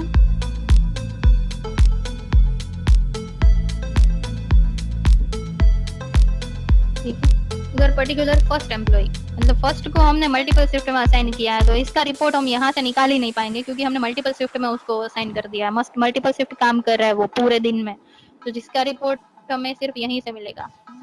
हम यहाँ पे जाकर रिपोर्ट में जाकर डेली का रिपोर्ट जो है पर्टिकुलर एम्प्लॉय का वो निकाल पाएंगे। ठीक है, डेली यानी कि आप पूरे 1 अप्रैल से ले सकते हो, लेकिन वो मंथली फॉर्मेट में नहीं जनरेट होगा, ये डे वाइज आपको दिखाएगा, मतलब कि रिकैलकुलेट करके जनरेट कर देना है। सिर्फ बहुत सिंपल तरीके से एम्प्लॉय का रिपोर्ट हम जनरेट कर पाएंगे। तो ये एक फैसिलिटी है कि अगर कोई आपका पर्टिकुलर एम्प्लॉय है, वो अगर एक दिन में 2 बार 2 शिफ्ट में काम कर रहा है, तो आपको इस तरह से रिपोर्ट भी देगा कि कि भाई इसका शिफ्ट का टाइम जो है, यहाँ पे देखिए शिफ्ट दोनों मेंशन की है, ठीक है, जनरल और इवनिंग, क्योंकि मैंने उसका मैनुअल एंट्री 2 बजकर मैनुअल एंट्री कर दिया था।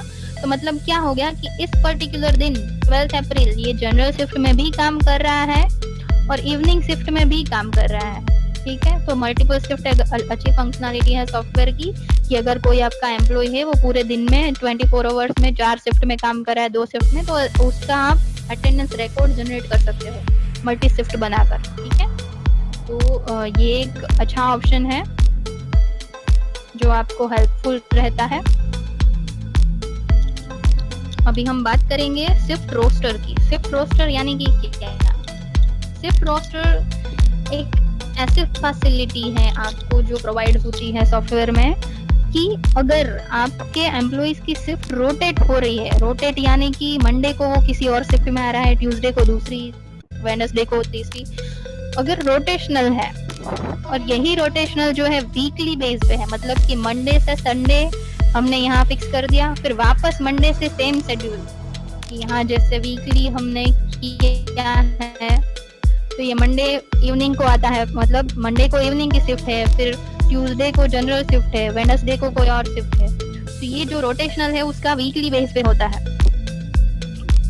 सिंपल हम यहाँ अगर बना देंगे तो क्या होगा, पूरे वीक उसका ये शेड्यूल मेंटेन होगा, ठीक है। और यहाँ पे नाम दे देना है रोस्टर, तो ये नाम आपको देना है वो आप दे सकते हो, ठीक है। बिगिन डे मतलब की ड्यूरेशन तो सेट करना पड़ेगा, कि हम 1 अप्रैल से ले लेते हैं, 1 से एक वीक का जैसे लूं अगर मैं, तो 8 अप्रैल तक, ठीक है।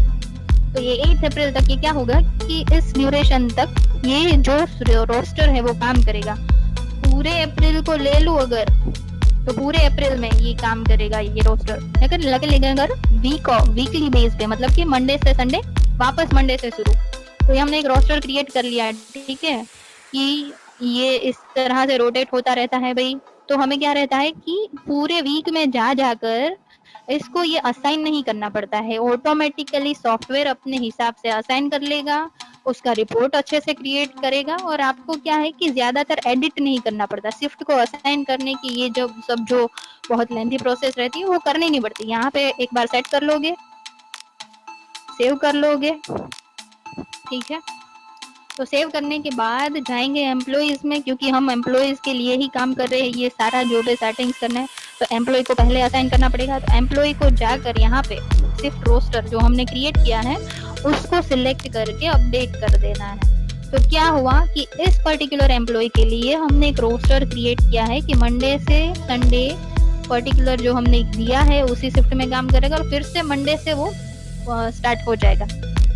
ऐसे ही हम मंथली बेसिस पे भी कर सकते हैं, मंथली भी असाइन कर सकते हैं।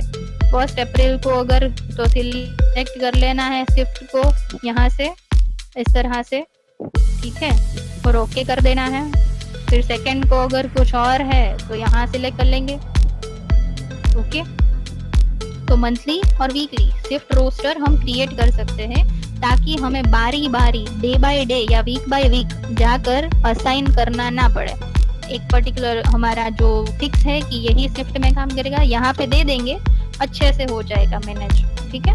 अब डेट कर देंगे तो ये मंथली काम करेगा कि पूरे मंथ का हमें सिलेक्ट कर देना है। तो ये शिफ्ट रोस्टर भी एक अच्छी चीज है कि आप अपने एम्प्लॉइज के अटेंडेंस का जो डेटा है वो अच्छे से मैनेज कर पाते हो, ठीक है। उसके बाद हम लोकेशन क्रिएट कर सकते हैं, अलग अलग ऐड कर सकते हैं, यहीं से सारे ऑप्शंस अवेलेबल रहते हैं।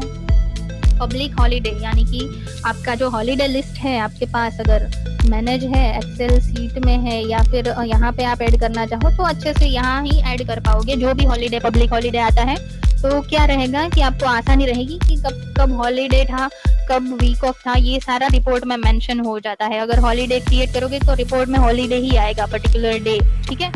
मैंडेटरी जो होते हैं वो तो होती है। रिस्ट्रिक्टेड यानी क्या, मतलब कि रिलीजियन वाइज अगर किसी को हम महाशिवरात्रि की जो छुट्टी होती है वो देते हैं, किसी की अगर ईद मिलाद की छुट्टी है तो ये रिस्ट्रिक्टेड हॉलीडे हो गया कि हम एक एम्प्लॉय को यही देना चाहते हैं, दूसरे एम्प्लॉय को यही देना चाहते हैं, तो ये रिस्ट्रिक्टेड हॉलीडे भी हम क्रिएट कर सकते हैं और एम्प्लॉय को पर्टिकुलर असाइन कर सकते हैं। ठीक है, तो ये भी अच्छी एक फैसिलिटी है इसमें।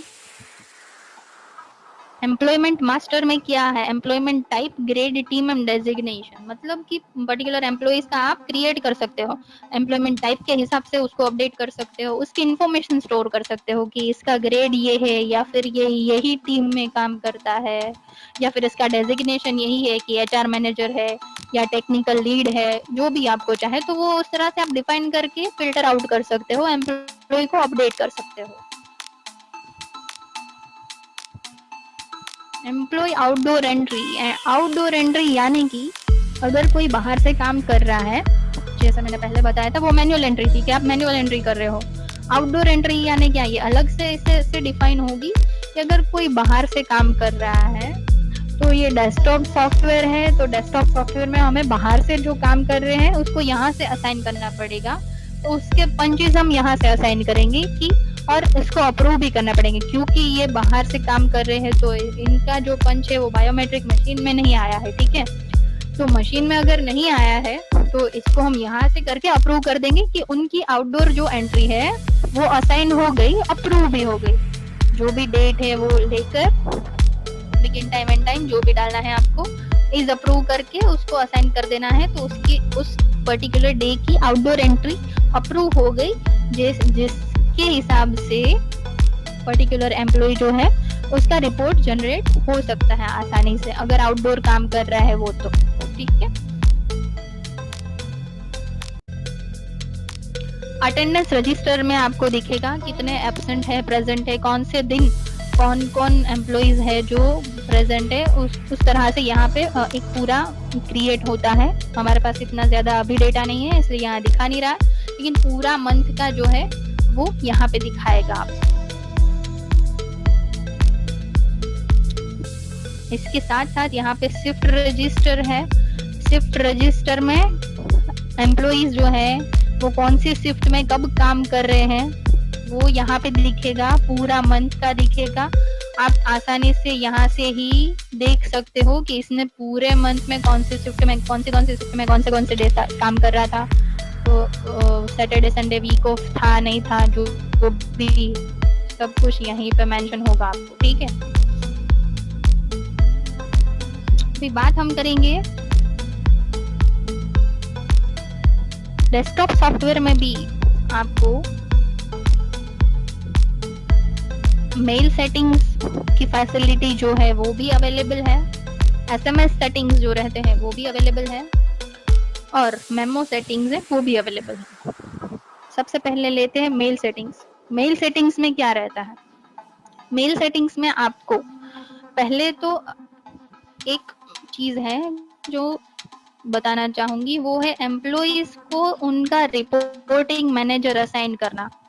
रिपोर्टिंग मैनेजर असाइन करते हैं मतलब कि पर्टिकुलर एम्प्लॉय, जैसे ये फर्स्ट नंबर का मैंने लिया कि उसको मुझे एक रिपोर्टिंग मैनेजर असाइन करना है, तो मैं क्या करूंगी, राइट क्लिक करके असाइन एम्प्लॉइज रिपोर्टिंग मैनेजर यहाँ सिलेक्ट करूंगी, जिसको मुझे उसका एक रिपोर्टिंग मैनेजर बनाना है।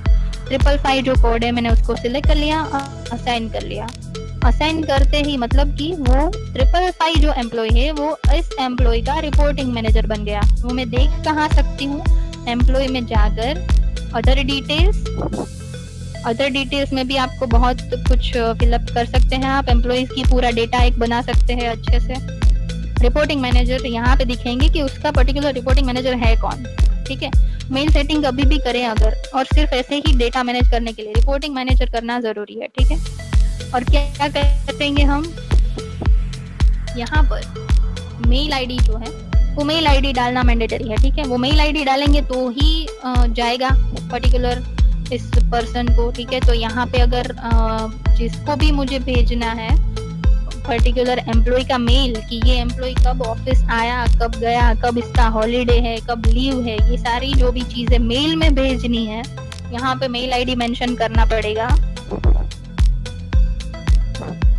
उसके बाद ऑप्शन सेटिंग्स में जाकर मेल सेटिंग्स में आपको जिस मेल आईडी से भेजना है उस मेल आईडी को यहाँ पे कर लेना है, जो भी आपका ईमेल आईडी है, ठीक है। जीमेल का अकाउंट होना जरूरी है, जीमेल का अकाउंट होगा। सेंडर अकाउंट जो बात कर रही हूँ वो सेंडर अकाउंट जीमेल का हो तो अच्छा रहेगा, तो जीमेल का होना जरूरी है।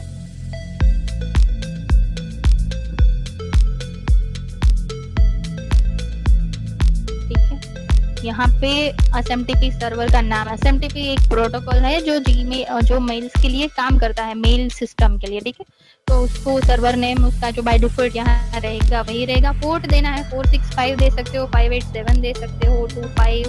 प्रोटोकॉल के डिफरेंट पोर्ट होते हैं, ठीक है, तो वो देना है।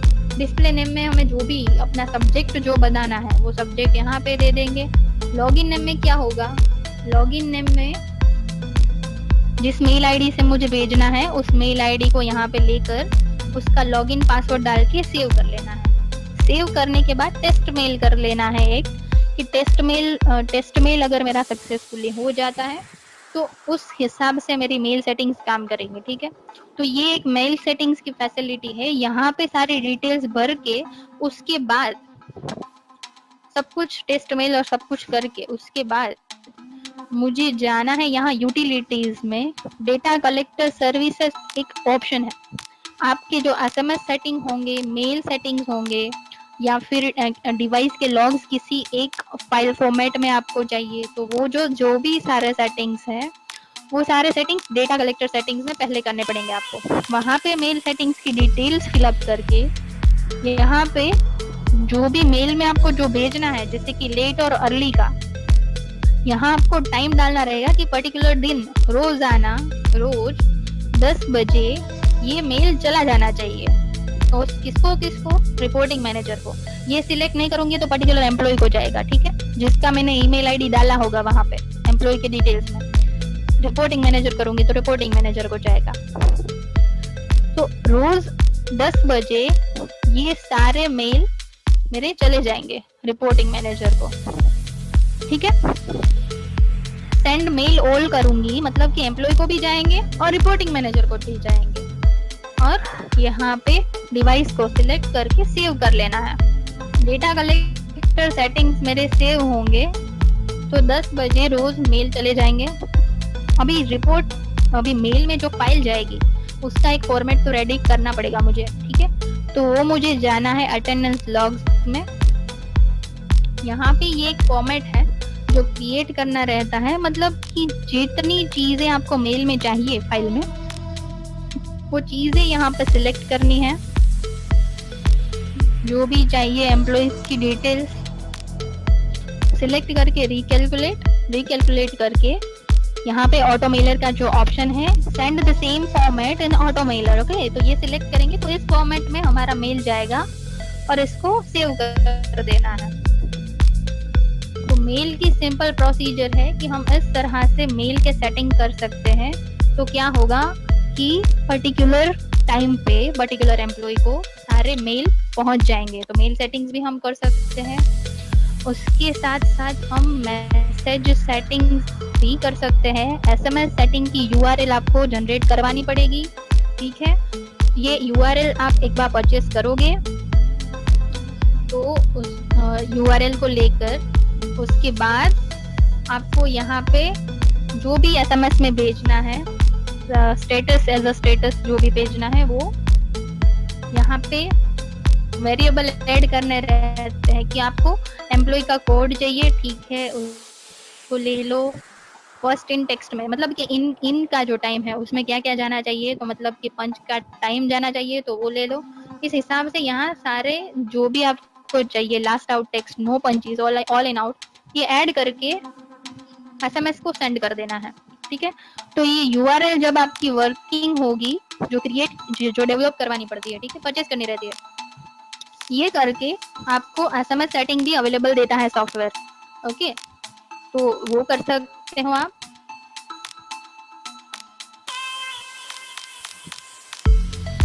एसएमएस का भी सेम टू सेम आपको एम्प्लॉय की डिटेल्स में नंबर्स डालने होंगे, जो भी रिपोर्टिंग मैनेजर का नंबर है, अगर उनको एसएमएस भेजना है तो उनका कॉन्टेक्ट नंबर यहाँ पे डालना पड़ेगा। उसके बाद यूटिलिटीज में फिर से जाएंगे, डेटा कलेक्टर सर्विस में। यहाँ एसएमएस के सेटिंग्स है कि फर्स्ट इन का मैसेज कितने बजे जाना चाहिए, 9 बजे जाना चाहिए तो 9 बजे। लास्ट आउट का मैसेज कितने बजे जाना चाहिए, तो मतलब कि पर्टिकुलर शाम को जाना चाहिए कि शाम को सभी के लास्ट आउट, जो भी लास्ट आउट हुए हैं ऑफिस में से, उनके चले जाने चाहिए इतने बजे। 9:25 यानी कि कोई जो है एब्सेंट है, मतलब पंच नहीं किया है उन्होंने, तो उनका जो भी टाइम है जो भी सेट करोगे उस हिसाब से एसएमएस ड्यूरेशन में रोज की रोज एसएमएस चले जाएंगे रिपोर्टिंग मैनेजर्स को, या फिर जिनका नंबर आपने डाला है इन शॉर्ट उनको चले जाएंगे। ठीक है, तो एसएमएस सेटिंग्स भी एक अवेलेबल है आपके लिए सॉफ्टवेयर में फंक्शनलिटी।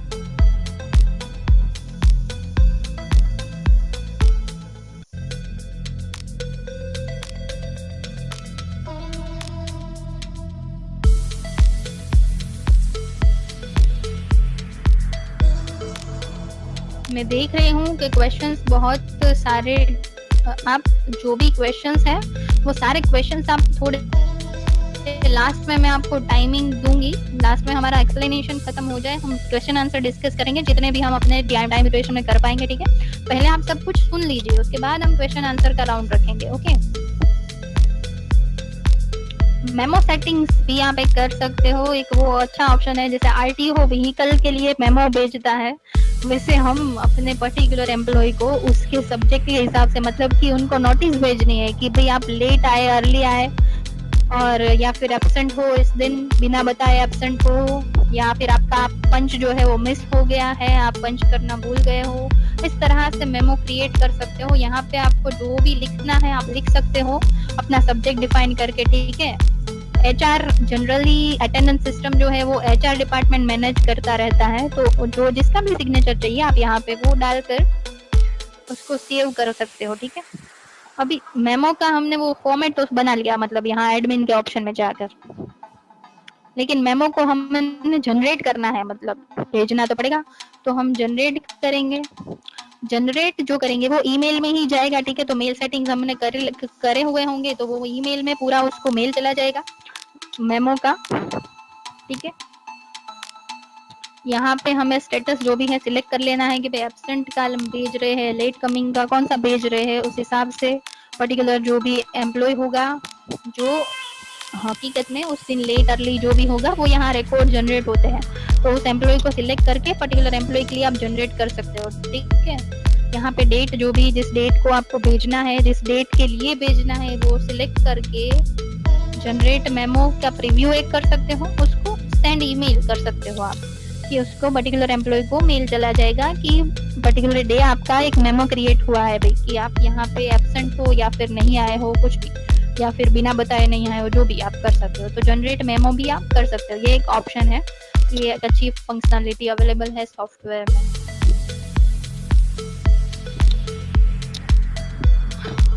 उसके साथ मास्टर सेटिंग्स में तो हमने देख लिया almost. Backup of the database, अभी डेटाबेस का बैकअप लेना जरूरी क्यों है, ये एक चीज इसलिए बताना चाहूंगी क्योंकि डेटाबेस का बैकअप जो रहता है, जो हमने डेटाबेस सिलेक्ट किया था सॉफ्टवेयर में, ठीक है, कभी अगर ऐसा हुआ कि आपकी सिस्टम मतलब पता नहीं है लेकिन बंद हो गई, फॉर्मेट करनी पड़ गई, या फिर अनफॉर्चुनेटली ऐसा हो जाए कि क्रैश हो जाती है हार्ड डिस्क, कुछ भी हो सकता है। ठीक है, कंप्यूटर सिस्टम है, आफ्टर ऑल मशीन है, अगर कुछ ऐसा हुआ, हमारे पास बहुत सारा डेटाबेस क्रिएट हुआ है, लेकिन अगर हम बैकअप ले लेंगे डेटाबेस का पर्टिकुलर डे पे, ठीक है, या फिर ड्यूरेशन में एवरी 7 डेज अगर हम ले लेंगे बैकअप, तो क्या होगा कि हमारे पास एक बैकअप डेटाबेस का अवेलेबल रहता है कि भाई हमारे पास डेटाबेस का बैकअप अवेलेबल है, उस डेटाबेस को हम कभी भी फिर से जब सिस्टम में सॉफ्टवेयर नया इंस्टॉल करेंगे तो उस पुराने डेटाबेस को अटैच करके हम अपना पूरा डेटा सेटिंग्स सब कुछ अवेलेबल कर सकते हैं।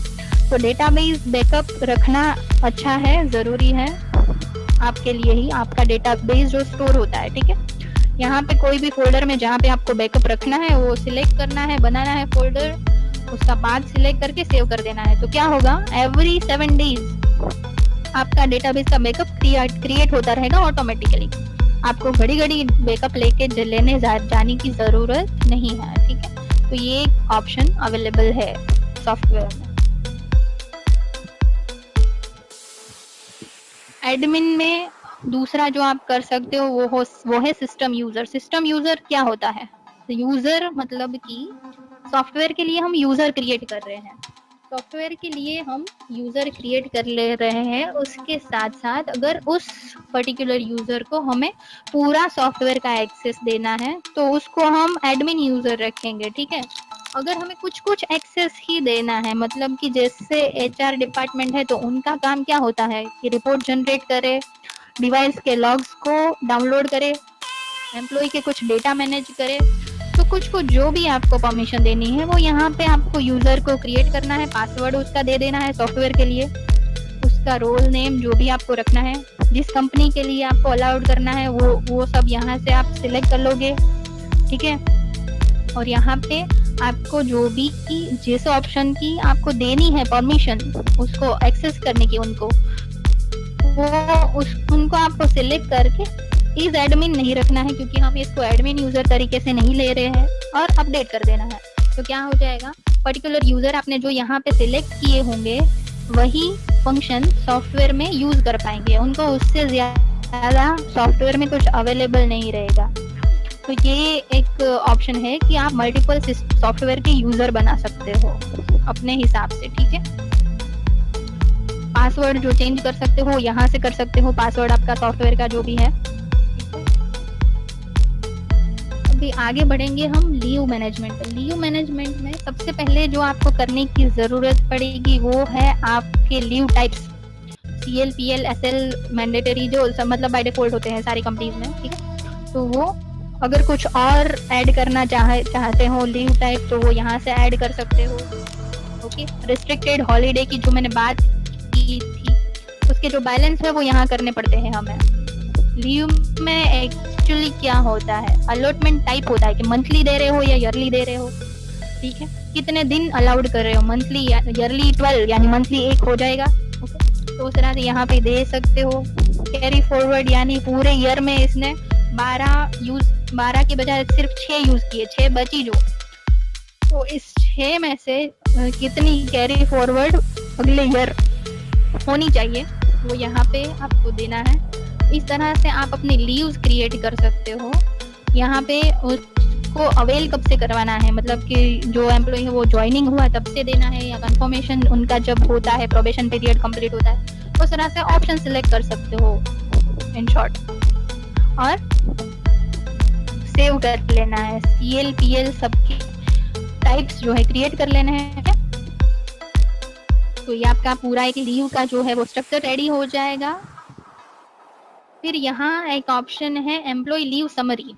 एम्प्लॉय लीव समरी में क्या करना रहेगा कि समरी में हमें दिखाएगा कि एम्प्लॉय की इतनी लीव उन्होंने ले ली है, इतनी अलाउड है, इतना बैलेंस बचा हुआ है, इतनी CL बची हुई है, PL जो भी है फिल्टर कर सकते हो। टेकन मतलब कि जितनी उन्होंने ली होगी उस हिसाब से, बैलेंस के हिसाब से, अलाउड के हिसाब से, ठीक है।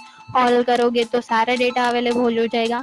उसके साथ बैलेंस जो करना होता है लीव का एक साथ ही एक एक्सेल में क्रिएट करके कर सकते हो। इंपोर्ट लीव बैलेंस जो करोगे तो फाइल फॉर्मेट यहाँ से डाउनलोड करके उस पर्टिकुलर फाइल फॉर्मेट में आप सारा डेटा फिलअप करके एक्सेल में पूरा क्रिएट करके उस एक्सेल को यहाँ से सिलेक्ट करके डायरेक्ट इंपोर्ट कर सकते हो। तो क्या हो जाएगा, पूरे एम्प्लॉय के लिए सारे जितने भी एम्प्लॉयज है आपके सॉफ्टवेयर में उनके लिए आपने लीव का बैलेंस कर दिया कि CL इनको इतनी ही अलाउड है, PL इनको इतनी ही अलाउड है, ठीक है।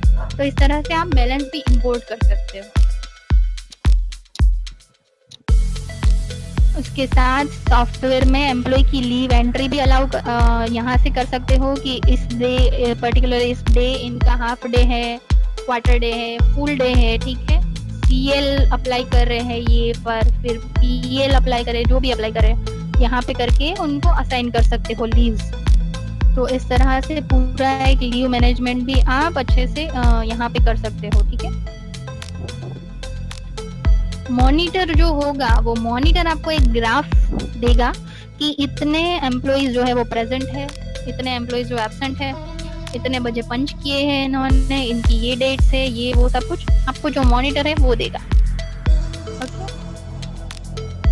अभी आगे बढ़ेंगे हम यूटिलिटीज में। यूटिलिटीज में एक जो ऑप्शन है device logs with photo, face से जो पंच कर रहे हो, ठीक है, तो वो फेस से जो पंच कर रहे हो वो फेस के साथ यहाँ जनरेट होगा। इमेज कॉलम एक ऐड हुई है तो उस इमेज में आपको फोटो दिखेगा, एम्प्लॉय अगर फोटो से पंच कर रहे हैं, मतलब फेस के पंच कर रहे हैं तो, ठीक है, तो वो भी एक चीज है जो अच्छी है, यहाँ पे देख पाओगे आप।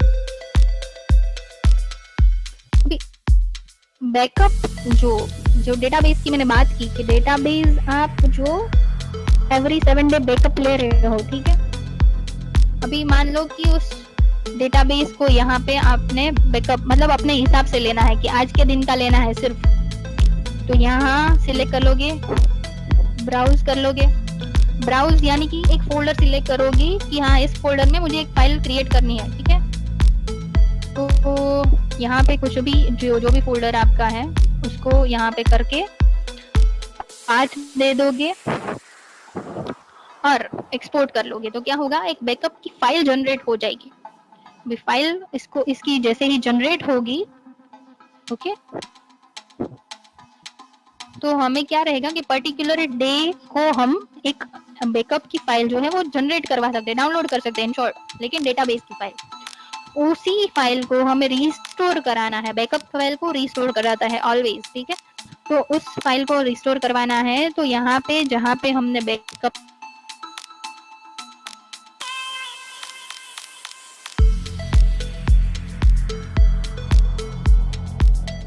लिया है वहां पे फाइल से हम डेटाबेस का जो मैनेजमेंट है वो भी सॉफ्टवेयर के थ्रू ही कर सकते हैं। ओके, इसकी बात हम करेंगे पैरेलल डेटाबेस एक्सपोर्ट की। पैरेलल चीज क्या होती है कि अगर आप एसक्यूएल जो डेटाबेस की मैंने पहले बात की थी कि आप जो एसक्यूएल डेटाबेस यूज कर रहे हो तो उसमें पैरेलली एक टेबल क्रिएट करवा सकते हो कि उस टेबल में पैरेलली सारे डिवाइस के लॉग जो है, पूरा जो डेटा जनरेट हो रहा है अटेंडेंस का, तो पैरेलली उस टेबल में जाएगा। ओके, यहाँ पे पैरेलल डेटाबेस एक्सपोर्ट करना है, यहाँ पे उस जो भी आपने डेटाबेस में टेबल बनाया है वो टेबल का नाम और ये सारी डिटेल्स फिलअप करनी है और ये पूरा जनरेट करना है एक सिस्टमेटिक। तो क्या होगा कि पैरेलली हमें उस पर्टिकुलर टेबल में भी अपना डेटा मिलेगा सॉफ्टवेयर का। ओके, तो ये एक अच्छी सिस्टम है कि पैरेलली हम एक टेबल भी क्रिएट कर सकते हैं और उसको फिर आगे कहीं यूज करना हो तो भी कर सकते हैं। ओके, डेटा कलेक्टर सर्विस में एक और चीज जो है वो है कि आपको अगर किसी पर्टिकुलर टाइम पे, मतलब कि सुबह के 10 बजे एक लॉग फाइल क्रिएट करनी है, ठीक है, इंटरवल आपको जो भी हाफ मतलब कि 30 मिनट्स का रखना हो, घंटे भर का रखना, जो भी करना हो यहाँ पे, और उसका एक फॉर्मेट कस्टमाइज करना है कि भाई मुझे इस फॉर्मेट में पर्टिकुलर फाइल चाहिए, ठीक है, तो यहाँ से मैं पूरा कर सकती हूँ। फाइल का नाम जो है वो मैं नाम किस तरह से, वो फाइल कौन से नाम से सेव होनी चाहिए वो मैं यहाँ पे कर सकती हूँ। ओके, उसका एक्सटेंशन जो है CSV, तो वो सेपरेटर कौन सा होना चाहिए उस हिसाब से, TXT में चाहिए तो वो कुछ भी कर सकते हैं, TXT चाहिए, CSV चाहिए, ठीक है, और फील्ड नंबर यानी कि कौन से चाहिए, एम्प्लॉय का कोड चाहिए, फिर लॉग डेट, डायरेक्शन, फिर जो भी चाहिए, डिवाइस आईडी, नेम, कुछ भी। ओके, तो इस हिसाब से मैं क्या कर सकती हूँ कि पर्टिकुलर टाइम पे एक पूरी टेक्स्ट या CSV फाइल जो भी मुझे चाहिए वो ले सकती हूँ। ओके, तो ये एक चीज है जो हम कर सकते हैं। उसके साथ साथ एक ये भी चीज है कि आपको रोज सुबह 10 बजे तो नहीं, मतलब कि आपका मशीन जो है वो नेटवर्क में कनेक्टेड है, ठीक है, ऑनलाइन है सॉफ्टवेयर के साथ, तो जब भी कोई भी पंच करेगा मशीन में तो पंच ऑटोमेटिकली यहाँ पे डाउनलोड हो जाना चाहिए। उसके लिए हमें कुछ वो करने की, मतलब कि हमें क्या करना है कि मशीन का जो पंच है ऑटोमेटिक डाउनलोड होना चाहिए। हमें हर बार डाउनलोड लॉग्स ये करना नहीं है, हमें ऑटोमेटिक सारे लॉग्स आ जाने चाहिए, ठीक है। तो हम क्या करेंगे, कलेक्टर सर्विस को यहाँ पे और यहाँ इंटरवल में मैं सपोज 0-1 जो भी 1 मिनट के अंदर हो जाने चाहिए, ठीक है। इंटरवल जो भी मैं लेना चाहूँ ले सकती हूँ। ओके, बायोमिक्स मशीन को मैं सिलेक्ट कर लूंगी, जितनी भी मशीन मेरी कनेक्ट है सेव कर लूंगी। ओके, ये सेव तो हो गया। अभी सॉफ्टवेयर जो है वो सॉफ्टवेयर एक बाय डिफॉल्ट सर्विस देता है, जो है पुश सर्विसेज जो होती है सॉफ्टवेयर में, वो एक सर्विस जो है वो आपको यहाँ से जब भी आपकी ये जो सर्विस है स्मार्ट ऑफिस की, इसको स्टार्ट कर लेना है। Smart office non post data collector service, इसको जैसे ही आप स्टार्ट करोगे तो क्या होगा कि जो भी डिवाइस में जब भी पंच करेंगे एम्प्लॉइज, वो सारे पंच ऑटोमेटिकली आपके सॉफ्टवेयर में डाउनलोड हो जाएंगे। आपको घड़ी डिवाइस को यहाँ से सिलेक्ट करके यहाँ पे डिवाइस को सिलेक्ट करना, फिर डाउनलोड लॉग्स करना, ये करने की जरूरत नहीं है। यहाँ पे डेट जो आप देख रहे हो, इस डेट के हिसाब से आपको जब भी लाइव पंच होंगे यहाँ पे आ जाएंगे। तो ये एक अच्छी फैसिलिटी है, आप सेट कर सकते हो अपने हिसाब से, ठीक है। तो इतनी फैसिलिटीज देता है सॉफ्टवेयर। उसके साथ साथ बल्क में जो डेटा हम इंपोर्ट करना चाहते हैं, ऐसा तो होगा नहीं कि हमारे सिर्फ 5-6 एम्प्लॉयज होंगे, 100-200 जितने भी एम्प्लॉयज हो सकते हैं, तो उन सारी एम्प्लॉयज की जो डिटेल्स इंपोर्ट करनी रहती है वो हम एक्सेल फॉर्मेट में भी इंपोर्ट कर सकते हैं, ठीक है। तो क्या करेंगे हम कि पहले एक एक्सपोर्ट फॉर्मेट ले लेंगे, पूरा जो भी हमारा एम्प्लॉइज का होगा एक फॉर्मेट है, तो उसको कहीं पे भी सपोज डेस्कटॉप में ही करना है तो डेस्कटॉप एक फॉर्मेट मैंने जैसे ले लिया, ठीक है। मेरी एक एक्सेल फाइल आ गई, यहाँ पे एम्प्लॉय डिटेल्स की पूरी एक एक्सेल फाइल आ गई, जितने भी मेरे एम्प्लॉइज होंगे उनकी। अब इसमें मुझे बहुत सारे एम्प्लॉइज का फॉर्मेट एक ऐड करना है, ठीक है। मैं क्या करूंगी कि उन सारे एम्प्लॉइज के जो कोड होंगे, कोड है, नाम है, डिवाइस के कोड है, मतलब डिवाइस में भी एक कोड आईडी जनरेट होता है एम्प्लॉय का, तो वो सब यहाँ मैंडेटरी मुझे रखना है। कंपनी जो भी मैंने सिलेक्ट की होंगी डिफॉल्ट हो गए तो डिफॉल्ट, इतनी सारी चीजें जो है मुझे सभी एम्प्लॉय के लिए भरनी है, कोई एक भी एम्प्लॉय के लिए बाकी नहीं रहना चाहिए, ठीक है। तो इतना बल्क में मैं डेटा एक क्रिएट कर सकती हूँ एक्सेल में। DOJ यानी date of joining, date of confirmation और डेट ऑफ बर्थ, ये आपको यही रखनी है तो भी रख सकते हो, उनकी जो पर्टिकुलर हो वो करनी है तो वो भी कर सकते हो। और ये पूरा डेटा जनरेट करना है। सिर्फ ध्यान इतना रखना है कि कोई भी फील्ड बीच में कहीं पे एम्प्टी नहीं होनी चाहिए, सारी डिटेल्स भरी हुई होनी चाहिए, जितनी अभी दिख रहे हैं उतनी तो भरी हुई होनी ही चाहिए, ठीक है। तो ये करके इसी फाइल को सेव करके वापस से सॉफ्टवेयर में आना है, यहीं से इंपोर्ट कर देना है, import employee details file path को सिलेक्ट करके, ठीक है। इंपोर्ट फ्रॉम एक्सेल, तो क्या होगा, बल्क में जितना भी डेटा हमने एक्सेल में क्रिएट किया होगा वो सारा इंपोर्ट हो जाएगा। ओके, तो ये एक है कि हम अपना डेटा, बहुत सारा डेटा जो एक साथ ले सकते हैं सॉफ्टवेयर में। अदर डिटेल्स में जितने भी डॉक्यूमेंट्स की डिटेल्स होती है, एम्प्लॉय की पर्सनल डिटेल्स होती है, उनका भी एक डेटा क्रिएट करके ले सकते हैं। लीव बैलेंस की हमने पहले बात की, तो वो यहीं से करना है, यहीं से भी कर सकते हो, वहां से भी कर सकते हो, ठीक है। एम्प्लॉय की शिफ्ट मंथ वाइज, मतलब कि अप्रैल मंथ में इनकी कौन सी शिफ्ट है, वो पूरा एक डेटा जो है क्रिएट करके आप कर सकते हो। तो इतनी सारी इंपोर्ट एक्सपोर्ट आप कर सकते हो। उसके बाद हम जाएंगे डेली अटेंडेंस रिपोर्ट। ये रिकैलकुलेट अटेंडेंस जो है वो एक ऑप्शन है कि आपको कभी बीच में कहीं एक भी दिन का कुछ अच्छे से रिपोर्ट नहीं मिल रहा है, आप पूरे मंथ का एक रिकैलकुलेट कर सकते हो कि रिकैलकुलेट हो जाएगा सॉफ्टवेयर में। उसके बाद आपको रिपोर्ट आसानी से मिलता है, ठीक है। डेली अटेंडेंस रिपोर्ट जनरेट करके दिखाना चाहूंगी। डेली डिटेल, बहुत सारे रिपोर्ट्स अवेलेबल है वैसे तो, ठीक है, लेकिन डेली डिटेल हम करेंगे। ओके, 12 अप्रैल 1 अप्रैल से कर लेते हैं। ओके, फिल्टर एम्प्लॉय, कोई पर्टिकुलर सिर्फ एम्प्लॉय का निकालना चाहते हो तो वो भी कर सकते हो, सिर्फ एम्प्लॉय का। ओके, वरना पूरे सभी के करने हैं, रिकैलकुलेट कर दो। कंपनी वाइज फिल्टर आउट करना चाहते हो, बहुत सारे फिल्टर का ऑप्शन है, कर सकते हो, ठीक है, और सिर्फ जनरेट करना है।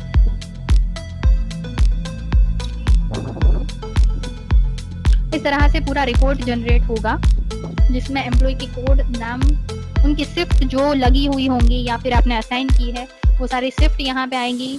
इनका शिफ्ट का इन टाइम मेंशन होगा कि 9 से 6:30 जो हमने रखा है तो वो 9 से 6:30 का आएगा, ठीक है। हमने जो मैन्युअल एंट्री के पंच किए हैं वो दिखाती हूँ मैं। देखो यहाँ पे जो हमने किए हैं, और यहाँ पे ये लॉग्स है, 8 अप्रैल के लॉग्स हमारे पास अवेलेबल है, ठीक। तो इस तरह से आएगा। इनको क्या है, इनका पंच जो है एक्चुअल इन टाइम जो है वो 15-16, मतलब क्या हुआ, बाय डिफॉल्ट इसने ये इवनिंग शिफ्ट पकड़ ली जो हमने क्रिएट की है, ठीक है। इसके पंच के ड्यूरेशन से के हिसाब से यहाँ पे ये शिफ्ट पकड़ेगा, ओके। तो इस हिसाब से वर्क ड्यूरेशन इसका कैलकुलेट होगा। ओवर टाइम किसी ने कुछ किया है तो वो कैलकुलेट होगा। तो ये इस हिसाब से वर्क करते हैं, रिपोर्ट्स ऑटोमेटिकली जनरेट हो जाते हैं। ये 12 अप्रैल के अगर आप डेटा देख सकते हैं, मैनुअल एंट्री जो हमने किया है तो उसका सेटिंग्स के हिसाब से जो हमने कैटेगरी में सेटिंग्स की, ये सिर्फ हाफ डे ही प्रेजेंट है अभी, ओके। तो इस तरह से प्रेजेंट एब्सेंट का स्टेटस आएगा, वीक ऑफ है तो वीक ऑफ आएगा, ओके। इस हिसाब से कर सकते हैं। हमने सैटरडे संडे दोनों किया है तो मतलब कि दोनों आएंगे। यहाँ पे वीक ऑफ आ रहा है, मतलब कि वीक ऑफ के दिन भी ये प्रेजेंट है। तो इस तरह से रिपोर्ट जनरेट होगा डेली का, ओके। मंथली अगर करना चाहे, यहाँ डेली और मंथली के शॉर्टकट्स भी हैं, ये आपके रिपोर्ट में जाकर तो कर ही सकते हैं, ओके। तो पूरा मंथ का कैलकुलेट होके आ जाएगा, ओके। तो इस तरह से पूरा मंथ का होगा कि monthly in time, out time, और यहाँ पे पूरे मंथ की डेट्स जो है वो मेंशन हो जाएगी, और कितने दिनों ने उन्होंने कितने दिन काम किया है, कौन सा ड्यूरेशन था, ओवर टाइम किया है नहीं किया है, मंथली अवेलेबल हो जाता है डेटा एम्प्लॉय का कोड और नाम के साथ, ओके। यहाँ पे पूरी लीव का डिटेल भी आ जाएगा कि लीव कितनी ली थी, लेट बाय कितने आवर्स पूरा मंथ में हुए हैं, ये सारा डेटा आ जाएगा। पर्टिकुलर रिपोर्ट को अगर आपको किसी फॉर्मेट में डाउनलोड करना है, यहाँ पे कर सकते हो। एक्सेल, पीडीएफ, वर्ड, 3 फॉर्मेट दिए हुए हैं। सभी रिपोर्ट मंथली जितने भी आप करोगे, मंथली, डेली, जो भी, उसको आप एक फॉर्मेट में डाउनलोड भी कर सकते हो। एक्सेल पे जैसे भी जाऊंगी मैं,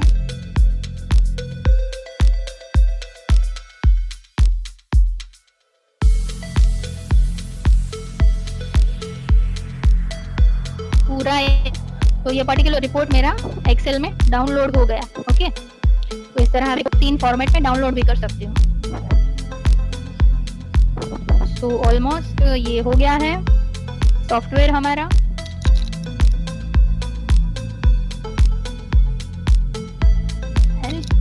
हेल्प की बात अगर मैं करना चाहूँ, अबाउट स्मार्ट ऑफिस जो करोगे तो मतलब वर्जन आपको मिलेगा, उसके साथ साथ आपको एक्टिवेशन कोड मिलेगा आपके सॉफ्टवेयर का, जिससे आप लाइसेंस की एडिट कर सकते हो। यहाँ पे एडिट लाइसेंस की का ऑप्शन है। अभी जाएंगे हम कि लाइसेंस की के लिए हमें क्या करना है, ठीक है। लाइसेंस की जैसे अभी सभी डीलर्स को राइट्स दिए गए हैं, तो डीलर्स को पहले तो लाइसेंस की के लिए यहाँ पे लाइसेंस ऑप्शन में जाकर रजिस्ट्रेशन करवाना कंपलसरी है, ठीक है। रजिस्टर में जाओगे, स्मार्ट ऑफिस suite.insight, वहां पे लाइसेंस का ऑप्शन, लाइसेंस के ऑप्शन पे जाकर रजिस्ट्रेशन करवाना है डीलर्स कंपनी को, ठीक है। जितने डीलर्स है तो डीलर अपनी कंपनी का नाम, पार्टनर नेम, जो भी आप है, आपका password, GST number, mandatory detail से सारी भरनी है, और जीएसटी सर्टिफिकेट अपलोड करना है। जैसे ही ये प्रोसीजर करोगे आप, आपके मेल में जो भी मेल यहाँ पे आपने गया होगा डिफाइन, उस मेल आईडी में आपको मिलेगा एक अप्रूवल लिंक मिलेगा, एक्टिवेशन लिंक। उस पे जाकर आप एक्टिवेट कर सकते हो। नहीं मिल रहा है तो लास्ट में कांटेक्ट नंबर दूंगी, उस पे आप कांटेक्ट करके अपनी रजिस्ट्रेशन डिटेल्स दे सकते हो। तो यहाँ हमारे साइट से वो एक्टिवेट हो जाएगा। उसके बाद आपको लॉगिन कर लेना है पर्टिकुलर सॉफ्टवेयर में, और पर्टिकुलर मतलब लाइसेंस की के लिए, ठीक है। यहीं पे लॉगिन करना है। मेरे पास अभी कुछ एक अकाउंट जो है, तो आपको एक डेमो दे देती हूँ कि आपको लाइसेंस की के लिए क्या करना पड़ सकता है, ठीक है।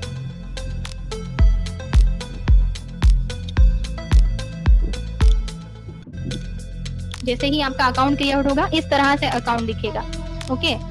तो यहाँ पे आपको जनरेट लाइसेंस पे जाना है।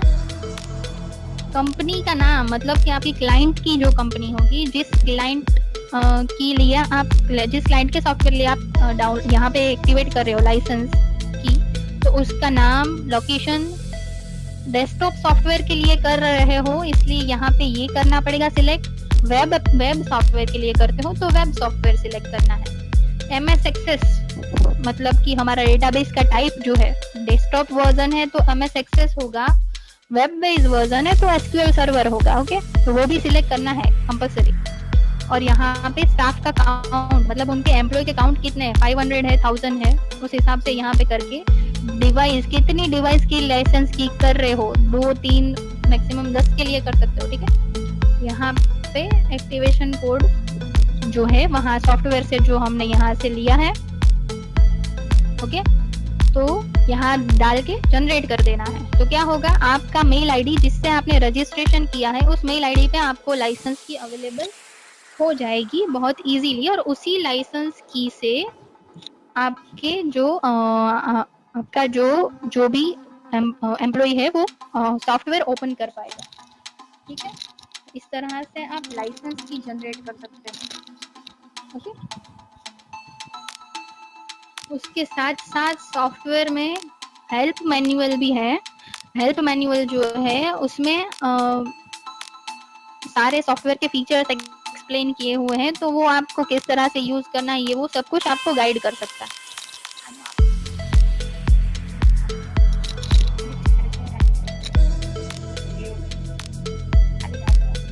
लैपटॉप